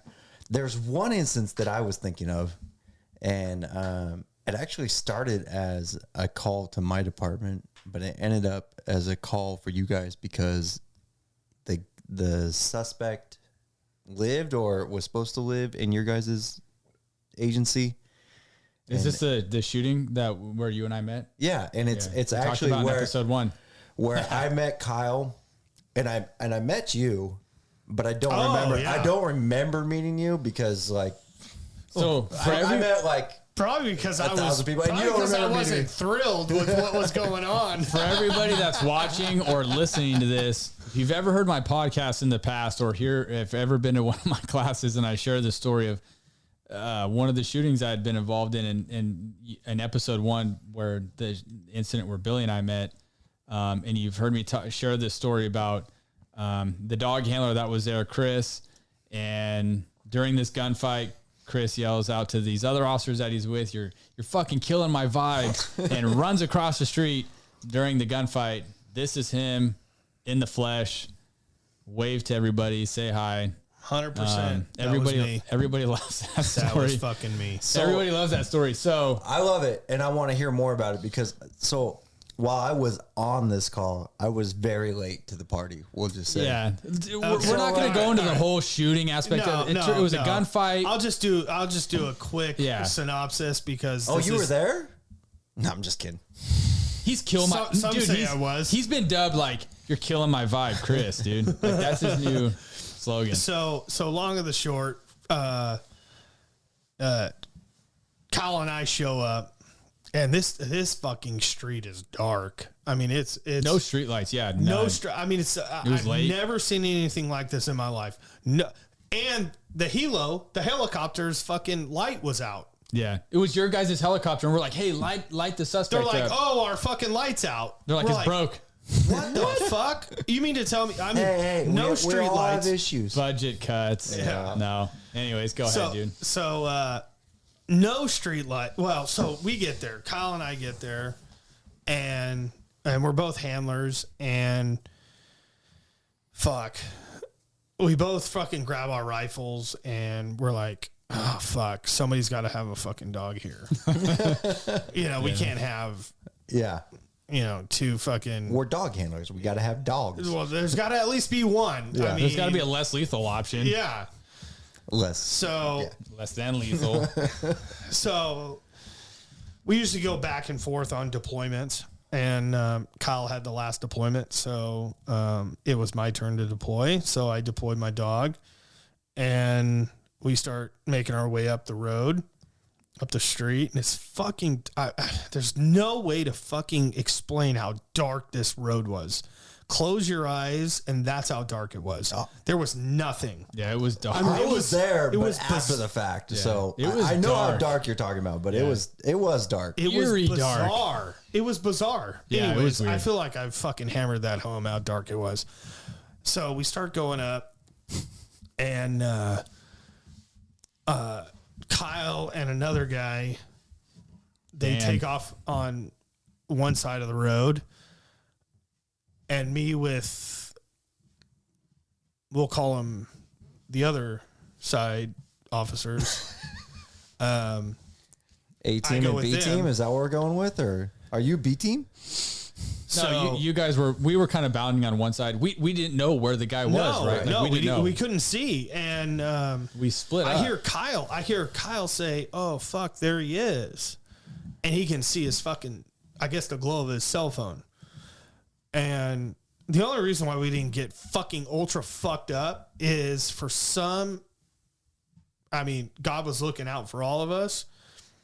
Some reason, because we were in the city limits, and his 911 call went to CHP, which Highway Patrol. yeah, California Highway Patrol. Which is usually when you call 911 in the county, it goes to the Highway Patrol. Mm-hmm. When you call 911 in the city, it usually goes to the city police department. Dispatch, right? Correct. Right. That's Yes. what we're talking about. And so it went correct. Am I right? Like, I think some of them went to our dispatch, and then he called back, and it went to the Highway Patrol, and he started counting down like, I'm gonna blow you motherfuckers up. I'm gonna shoot and kill people. Yeah, And it all started in another in your jurisdiction. in my your jurisdiction. jurisdiction, you guys didn't get him, dude. Hey, Thanks, Billy. sorry. Yeah, But he had Yeah. like He lit started his- a fire. He lit his ex-wife's house on fire while she was in it with her kids, and then armed himself. He had a handgun. He made his own bombs and went back to his house, set some explosives up in the driveway, and had the gun and was ready to rock and roll. Yeah, like that's so the his gist of it. his brother actually called. His and twin said, brother, yeah. his twin brother called and said, "Hey, my brother's got a gun. He's got bombs. He's looking to ambush you guys essentially, and fucking I'm out of here. Yeah, he basically he was like, I'm out of here. I don't want to die. yeah." And I vaguely remember some of that. And so Kyle and I naturally mob over there and picking up on Yeah, back to where Yeah, the where dog. The dogs, and we start making our way up there. And so Kyle and another officer go that way. I go this way. A fucking mistake.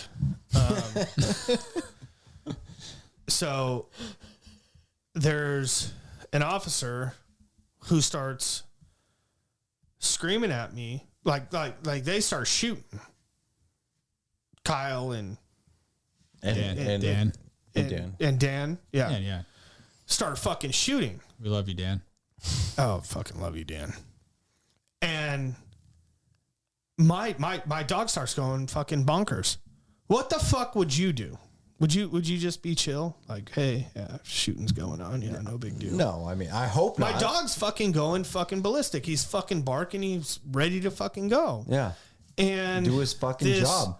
This other officer starts screaming at me to shut my fucking dog up. Shut your fucking dog up. Shut your fucking dog.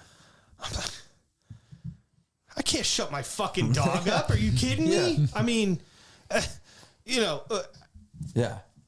Anyone who's worked around canines know that when shit gets to, when they To find 10? somebody Yes. or when it goes to whatever, they're going to start fucking Yeah. barking and there's no stopping them. yeah. So Yeah, I mean- I'm like watching these guys. I'm like, man, that looks like way more fun over there. So I'm like, y'all motherfuckers are killing my fucking vibe. And I fucking, during gunfire, fucking ran across the street. Like, I mean, bullets are flying. Like, Yeah. And I'm like, fuck that. I don't care. Like, Yeah. I'd rather be shot than be with you guys. Not really. But I mean, you're going to assist your partners who are, Yes, who are like- in the heat of the battle at this The point. people who are actually taking care of business. Yeah. I'm here to take care of business. You guys don't want to take care of business. I'm here to take care of business. We're going over here. Right. So, yeah. Yeah, So I remember. we went over there and, Yeah, we ended up remember- shooting the guy. I mean, yeah, you guys shot him to shit. yeah, we can't. And- He died right there. Yeah. I mean, he was, But after So- that, like, after the whole shooting thing happened, like the guy was like, fuck, he landed right next to one of his explosives that he had set up. Yeah, And Chris is fuck. there with his dog, and like naturally me and Dan were the shooters in this. And so we're hyped up and we're like, and so it's me, Dan, Chris, and then a couple other officers had finally made it to us. And we're stacked up behind this van in front of this house where Chris came. And like, no shit, like Chris kind of took over the whole, he was like the calm in the storm. Well, And- yeah. So these guys have been in, you know, a critical incident. They're shit. They've been in the shit. Yeah, exactly. It was like five different volleys of gunshots in this whole thing. So it lasted like 6 or 7 minutes. It was quite lengthy. Yeah. And the only reason why I wasn't involved, if you will, and being involved, I consider being involved pulling the trigger. Right. If that makes sense. Like, I don't know what you guys think about No, that. I was not involved in this situation, although I was there Yeah. or on Yeah. my way there during that. But So we saw him down in the middle of the driveway, and he had one of his explosive devices right next to him. He fell right next to it. Mm-hmm. And I had my dog, and there are times where, what do you call it? A dead check, or, I mean, Yeah. where, you know, an armed suspect may be lying in wait, maybe acting like they're, Playing possum or something. playing possum. Yeah. Exactly. And so oftentimes we will send our dog to bite them, to see any response. No response. Okay. Call him back. Well, so I was going to do that, and I was standing there and I was like, fuck. Like, I'm looking at that thing. I'm like, shit. Like, this is like a, It's like something out of a movie, dude, to be honest. yeah. I'm like, man, I can go bite this guy. And I'm looking at the fucking bomb. And I'm looking at the guy, looking at the bomb, looking at the guy. And I'm like, shit, nah, fuck this. Like, my dog liable to freaking, yeah.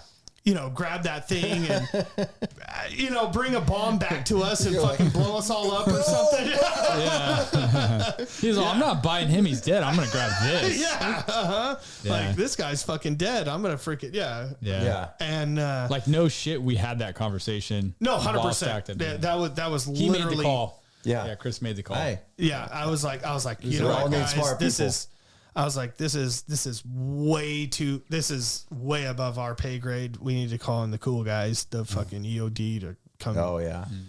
They're, We had shot like video game we, players, you know? We were confident, like, Oh no, and I've explained this story, and we can explain it in another episode. But like I had shot him in the head. He was dead. He was dead. He was dead. There was no point in doing that. We needed to back off. it's funny because I didn't even know. So I showed up to this. Go ahead. Well, no, I was just going to say, you know, and going back to risk versus benefit, always keeping that in the back of your mind, but wanting to, you know, check the box of going and biting. It's almost like chasing the bite. Yes, 100%. To a certain extent, right? Chasing the bite. Right. Yep. But being a more experienced handler, like, it's not worth it because I don't know what kind of device that is.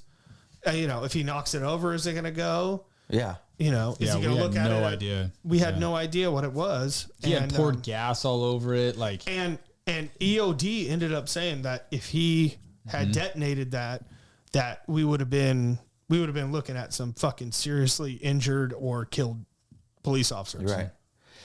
And it's funny because so like I was saying is I remember is that late to the party like I normally am. Is you're always the bridesmaid, never the always bride. the bridesmaid, never the bride. That's what Kyle likes to call me. You're always a fart, never a turd. Yeah. So I show up like, hey, what's I know going on somebody else here? who's You know, like and I'm across the street from this thing, and you guys had already done your work and done your business or whatever, and I'm sitting there and I'm like, I think there was a couple of your guys' departments in there, you know, guns or rifles out, pointing at the guy, and I'm like getting in there to like, hey, help him out or whatever, and I show up, and I think I just grabbed my pistol or something, and I'm sitting there and I'm like, what the fuck are we doing? And they're like, we're making sure that guy doesn't move. I'm like, that dude's dead. Yeah, DED dead. And they're like, you don't know that. I'm like, And we're not laughing that he's No, dead. no, Like, no. I mean, We're laughing at ourselves. We're laughing at ourselves, and I'm like, okay, we'll sit here and like, we sit there, and I'm like, and the bomb thing was an actual threat though. Like I was like, I'm not gonna go up to this guy. I was sitting there. They're like, you need to cover this guy and make sure he doesn't move. And I'm like, that guy's not moving. Like, Yeah, dude, there ended up being like, at that point, I knew he wasn't moving. But they're like, you can't go check because there's a bomb there. I'm like, yeah, no, I'm good with that. We'll let the robots and the EODs and the that professionals ended up go. being a long drawn out thing. But ironically enough, like we were just talking about how like, your first dog bite and then next thing you know, we're like getting told to go to a barricade, homicide guy barricaded in a car. I do remember right after that shooting that we're talking about right now, we kind of walked back to our patrol cars and another shooting comes out where 2 people got shot. yeah. In our city, and they're like, we're taking this call now of two people being shot, and we're like, holy shit. We're like, should we go to that? Like, well, one guy went to that. Remember that? I think, I don't remember, but No, like, I remember that. One guy, dude, it was one like, officer Well, and went to that. That's the small department to the man. larger department thing. but it was like, dude, we just had this OIS. It was crazy. Cops everywhere there. And then it was like a shooting comes out and two victims were shot. And I'm like, what the fuck? I mean, we didn't go like, you couldn't.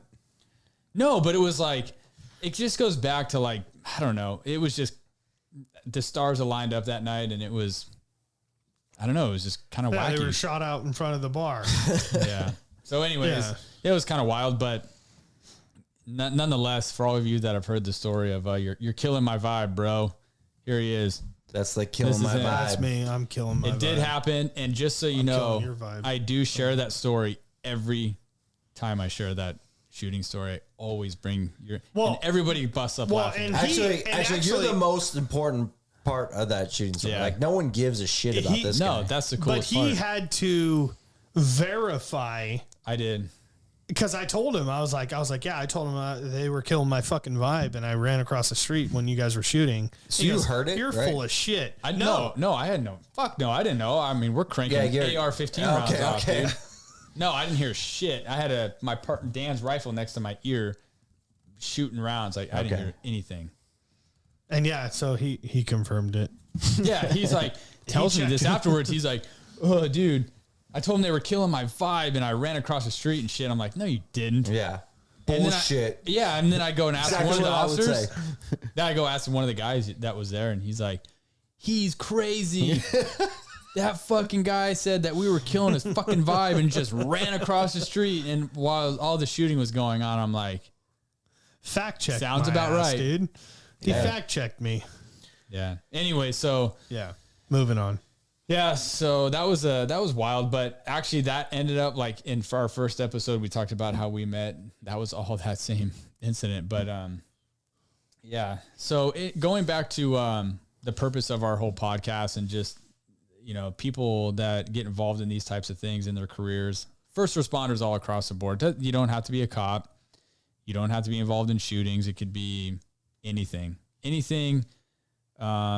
involving you and whatever career you're in, whether you're a firefighter, you're a medic or an EMT on an ambulance, doctor, nurse, whatever. It doesn't matter to me. I'm a firm believer that at some point in our profession as first responders, you are going to have a point in your career where you change and things aren't going, you're not who you used to be, right? I think it's day one, but It could be, but the point is the whole purpose of what we want to bring to everybody is really your never quit story, or what drove you to be successful and doing whatever it is you're doing now.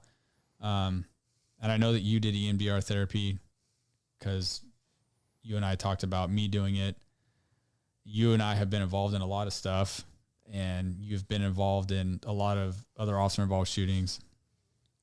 A lot of them were with me on calls, and not even just shootings, but just a lot of critical incidences, pursuits, foot chases, K9 searches, whatever. Well, so with me, am I cutting you off or? No, I want you to tell everybody. We prefer to cut Kyle off. Yeah. Well, I want you to get to the. It's just, you know, share your story of that. When you deal with bad people and bad things every single day, and me, like us working nights, we weren't out there looking for soccer mom to write her a speeding ticket or a window tint ticket. I mean, we were out there looking for, or, you know, bad motherfuckers, thugs, Evil. guns. I mean, like, we wanted to get in the thick of things, and we fucking dadgum did. Like, we were good at it, every fucking night. I mean, shit, I remember being in fucking 3 Pursuits one night with bad fucking people. One night, Kyle and I fucking team up. Do you remember that? Like, the sergeant was like, I don't know about this. Yeah. And we got in a car together. She goes, the only time we ever doubled up in a car. one time. Were you okay? Were you guys? We were both both canines. Yeah, we just both wanted to canines. ride together. So one night. dog. I think One dog. I think No. it was raining. And No, it wasn't Rick. Stop. You don't remember. No. I don't know. I just remember. I do know where you're going with this. I do remember we doubled up in a car. We asked the Yes. sergeant, and she was like, I don't know I about guess. this. Like, you know, and we're like, Oh, don't worry about it. We got this. Don't worry about it. So Yeah. we double up, and we're not in the car for shit, 10 minutes? maybe No shit. maybe 10 minutes, and I look over, and I'm like, oh shit, like that looks like a good stop. Kyle looks over, and he's like, yeah, I think you're right.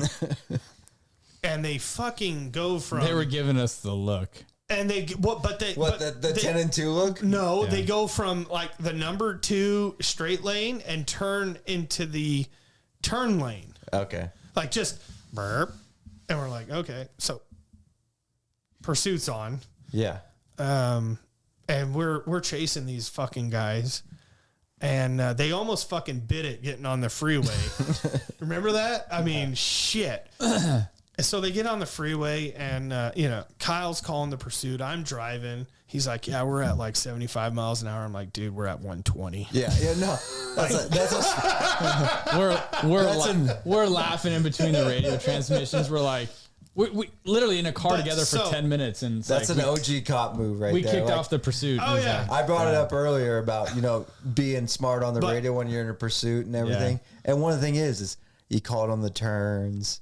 You called yeah, the we speed were on things, doing 'cause you're like, 75 on the turn to get on the freeway. you don't want the sergeant to No. cancel or code for the pursuit. So I'm like, bro, we're doing 125. Like, you know, Yeah. he's like, yeah, 75. Light Yeah, minus traffic 50. or whatever the fuck he was saying. I'm like, dude, we're doing 125, like, and it's starting to rain. And so they fucking they got away. So they got away. Yeah, they did. And a They were helicopter hauling ass. got over about 10 seconds too late. Yeah. The next day, we get a freaking, and this is the way things work out. The next day, we get a track flyer, which is like for people who don't know what that is a essentially A Bolo, be on the lookout. a be on the lookout, area wide, be on the lookout for a silver Mercedes. That had been involved in 6 shootings or something like that. A bunch of 2 shootings, homicides. And that was the car. Now, was it the car? Yeah, it was the fucking Oh yeah, car. yeah, of course. Like, Especially when you guys didn't get it. Like, of course it was. I mean, we can't say unequivocally, but yes, we can say that was them. And Yeah, that was funny. I mean, Good times. That was fun. But so, do you mind sharing you were getting into when, when you went into EMDR, before you went into the EMDR therapy, was it something that you just felt like you wanted to do? Did you notice symptoms about yourself where post-trauma symptoms or? I didn't notice any post-trauma or anything like that. I mean, what I did notice was I was on ultimate high awareness on every fucking thing I did. Everything from all the stuff that I've been in. I was like, so for younger cops and stuff like that, and new cops who go on a traffic stop and they're, you know, all fucking giddy, you know, and they're at a 1 or a 2. You know, I was pulling over people and I was at like an 8. Like, I was fucking nervous, like instantly nervous, pulling people over. Well, let me ask this. So, that's not necessarily, in my opinion, the worst thing as a cop. Did this come home, or was this off duty, or were you able to be like, I'm at an 8 at work, 10 at work, and then I come home and I'm the normal guy that I've always been? I don't know. You'd have to ask my wife. Well, but that's an honest question. I mean, that's an honest answer. I mean, like, I just. But you didn't go. No, you're right. You're right. You are right. Like, there's nothing wrong with being up here. I'd rather have someone up here and not need to be up here than someone be down here when they need to be up here. Yeah. Is my opinion. No, 100%. And I wasn't looking to be lackadaisical on it. Like, how do I get to be lackadaisical on a traffic stop? Right. That's not what I was looking for. I think probably what you mean is, and because I experienced the same thing, was not only are you like, you're at an 8 to start off with, and then things progress and then you ramp it up to like a 15, but like your heart rate's high, you fucking are starting, which isn't healthy. Anxiety. Right. And that's not normal. Like, you shouldn't, you should be aware of like what's going on in your surroundings, and maybe you should be at an 8, but when your fucking heart rate is through the roof, you're initiating a traffic stop and you're instantly getting anxiety, right? Because you're expecting something bad to happen. That is when things become that's not normal.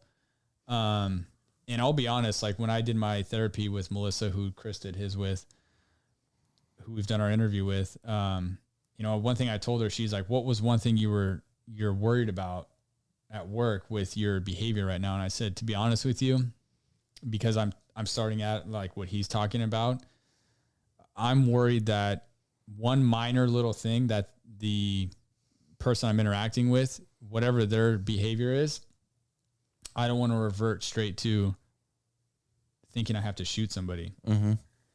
And that was like a concern of mine, because I was already so amped up and jacked up that I didn't want to revert to just like thinking I had to shoot people. Right. If that makes sense. I mean, no, it makes, to me, it makes complete sense, because I've been in that situation where you're amped up, but that's not where your mind's going, right? Not necessarily. My mind was always going towards a lethal scenario, and you can't think like that as a cop. No, you can't. No, you can't. So, because it's going to put you in a bad situation. Yeah. Probably. So is that, I mean, 100%. Is that kind of like what? Yeah. Were you feeling the same way? Is like, exactly. That's how I felt. Like you're literally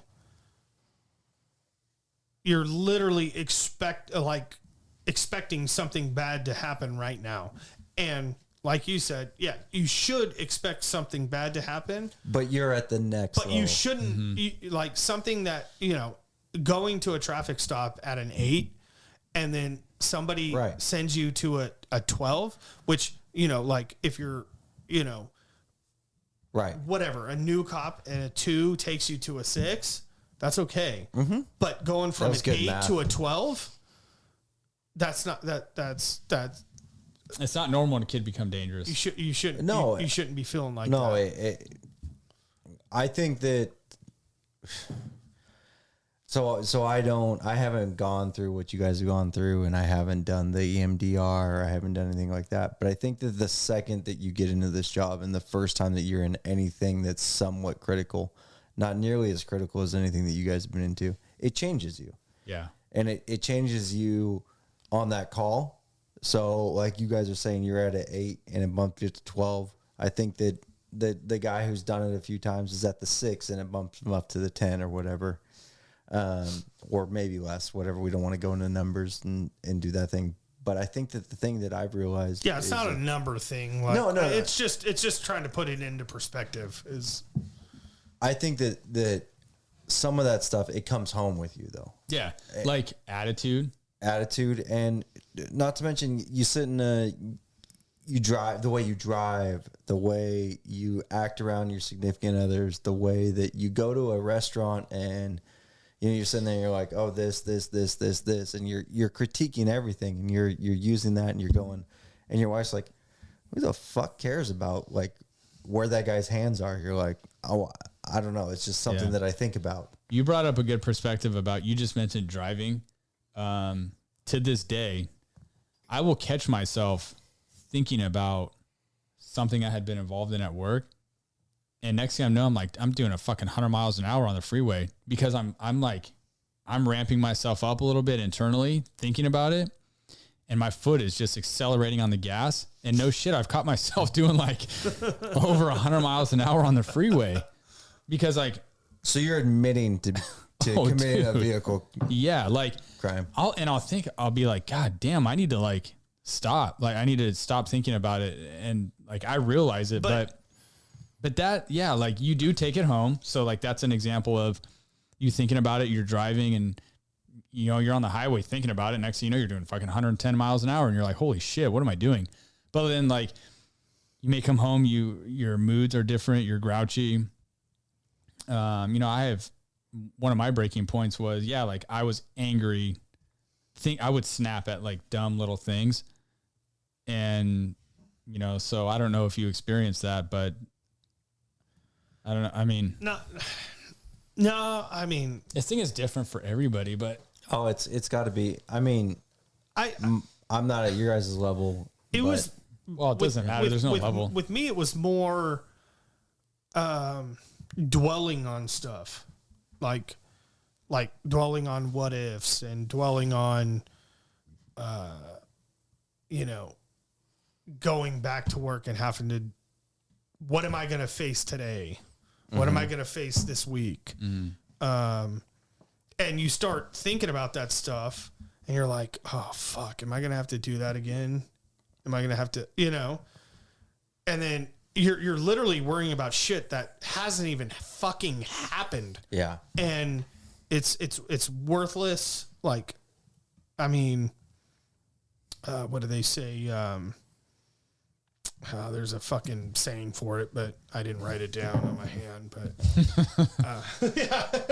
But no, I wrote a lot of notes down. Like why worry about, like, it's wasted energy. Right. It's wasted energy worrying about something that hasn't happened. Yeah. Yeah. I mean, well, if there's like one thing that, and we can wrap this up, but, you telling me I'm talking too much? No, but ultimately what ended your career was a K9 deployment after vehicle pursuit. It was a robbery. Yes. Vehicle pursuit, dog deployment. Maybe share that real quick and then we can wrap this up. And then if you could offer, you know, your point of view, or if you have something to throw out there for everybody to share, you know, for that never quit attitude, or to keep people to keep going, you know, what would it be? Well, starting with his story, I guess, where you got hurt. You got hurt? I'm kidding. Yeah, somebody kicked me in the shin. Owie! The boo-boo story? It came out as a robbery at Best Buy. And where we work actually is the busiest, one of the busiest intersection in the county. For the roadways? I think that's the busiest intersection in the county. Yeah, probably. Sure. I don't know. It's a busy intersection. It's like hundreds of thousands of cars like a day. I can think of several in your area that are that busy. And so, I'm pretty sure I know what you're talking about. Yeah. So it came out as a robbery at Best Buy. Mm-hmm. And that was one of those things where you're like, holy shit, there's fucking Best Buy right there. Like, I'm here, you know, what's the description of the car? Like, oh, it's a white or a blue car. Like, or red. Fuck. Yeah. Like, that was the description. White or blue. Turned out to be gray. I shit you not. I mean, if you took both those together, you probably would get a gray. Yeah. So I'm like, I'm literally right there. I turn right and, I'm like, fuck this. Like, okay. I mean, how many robberies do we get?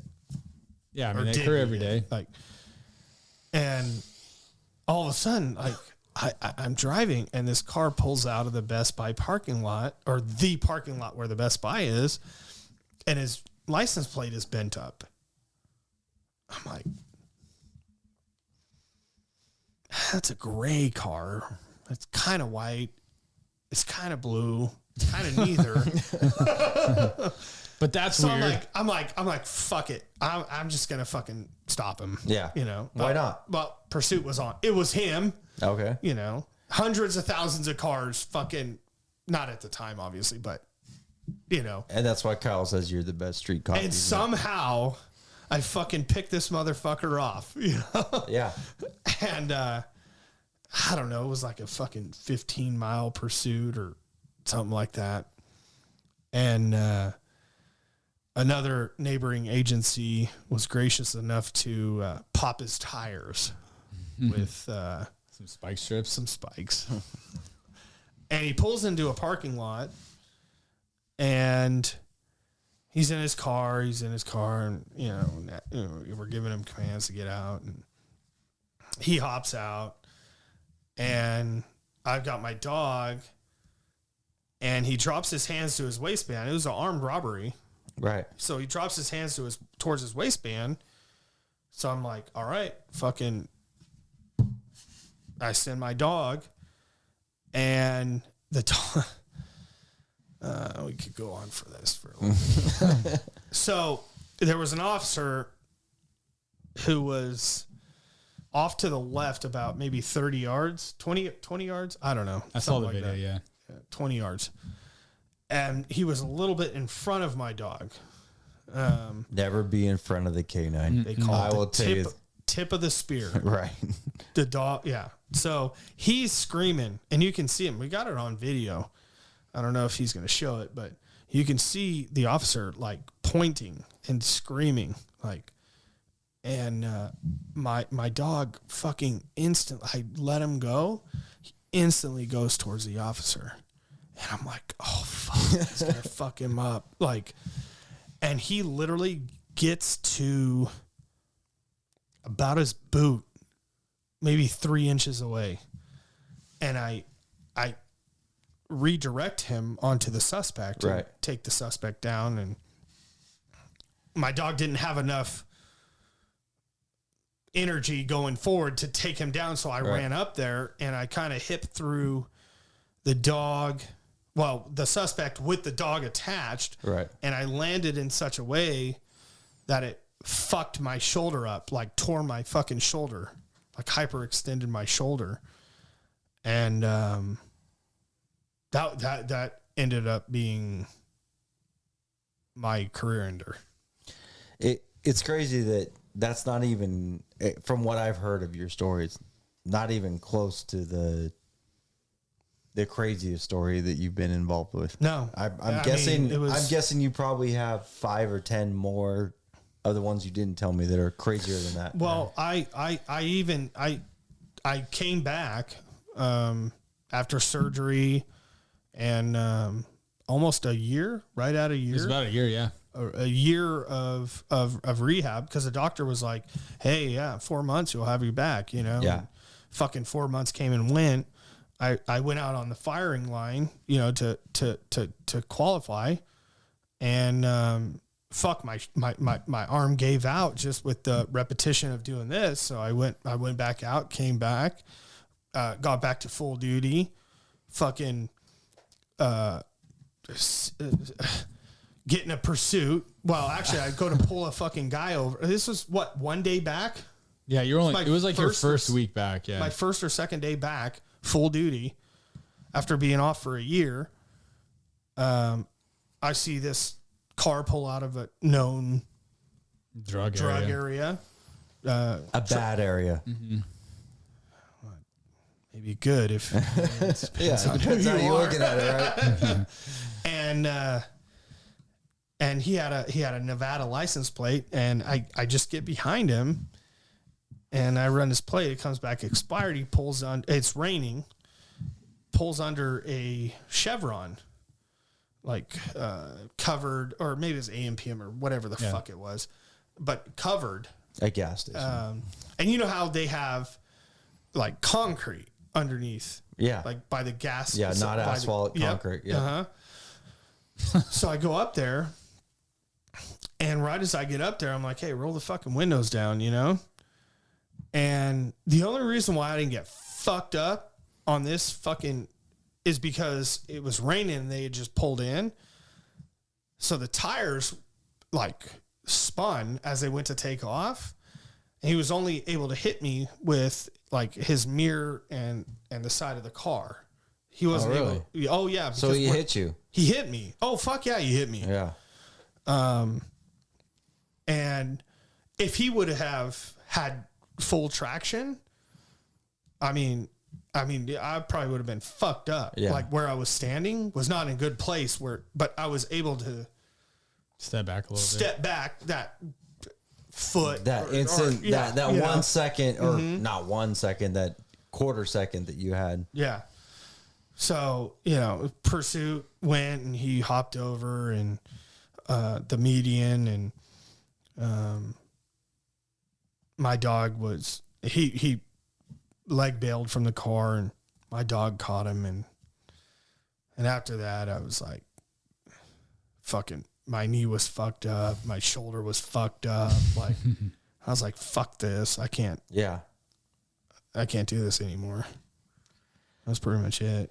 It's funny though, like the injuries that we get. Like obviously we've talked about the mental injuries, but the physical ones they're pretty bad too. I don't. You got your own physical injuries, right? Yeah, we all do. I mean, I've got broken hands. Yeah, broken bones for sure.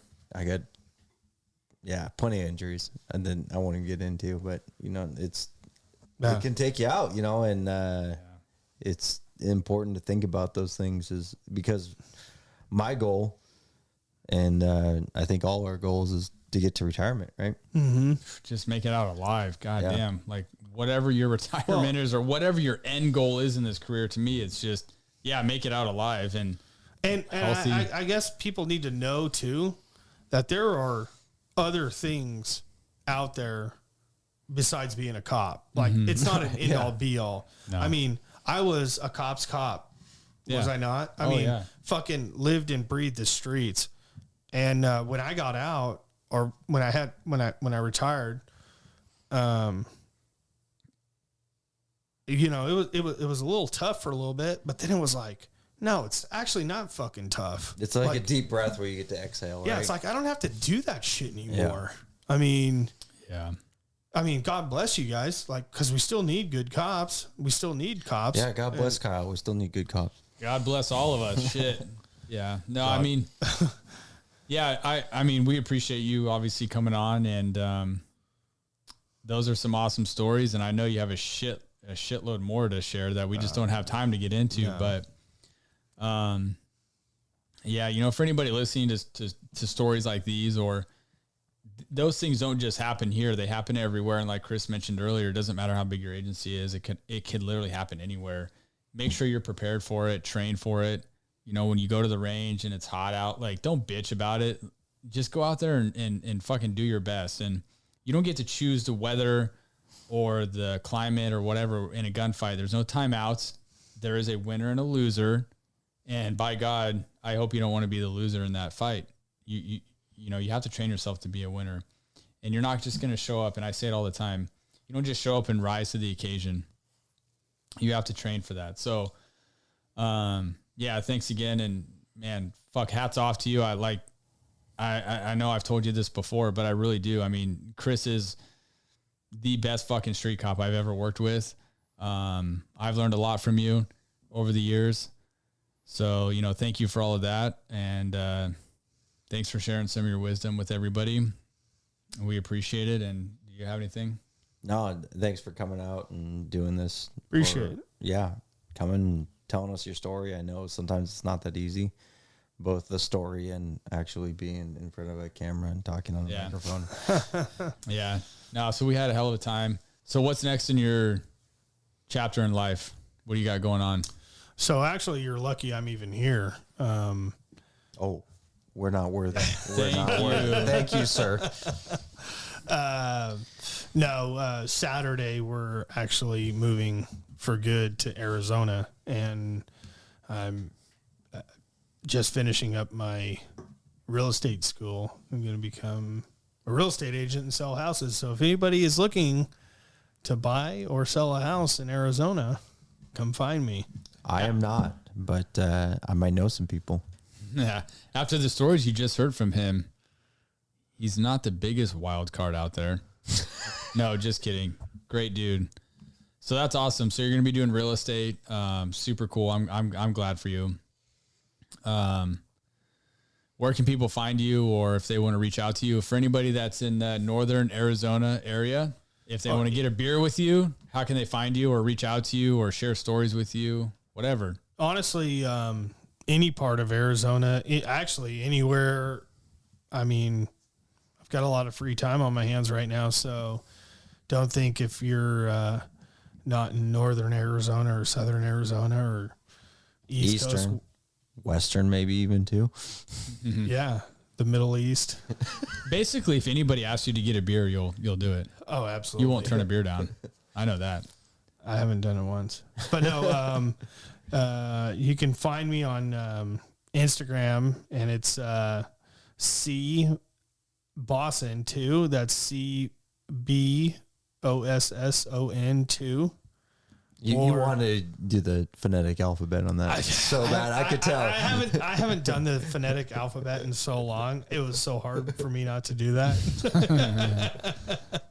Stand up and, How about an email? So you got CBosson2 for your Instagram, and then how about an email if anybody wants to shout out? It's C_Bosson@yahoo.com. That's C as in Chris. Not Charles. Fuck Charles.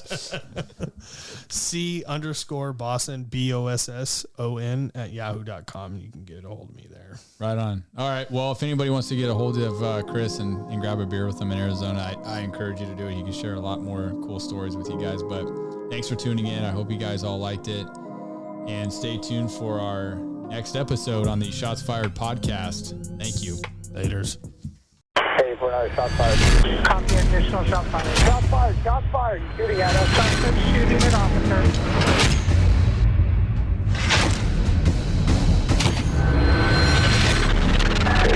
Down. He's at the base of the stairs, white t-shirt, white male.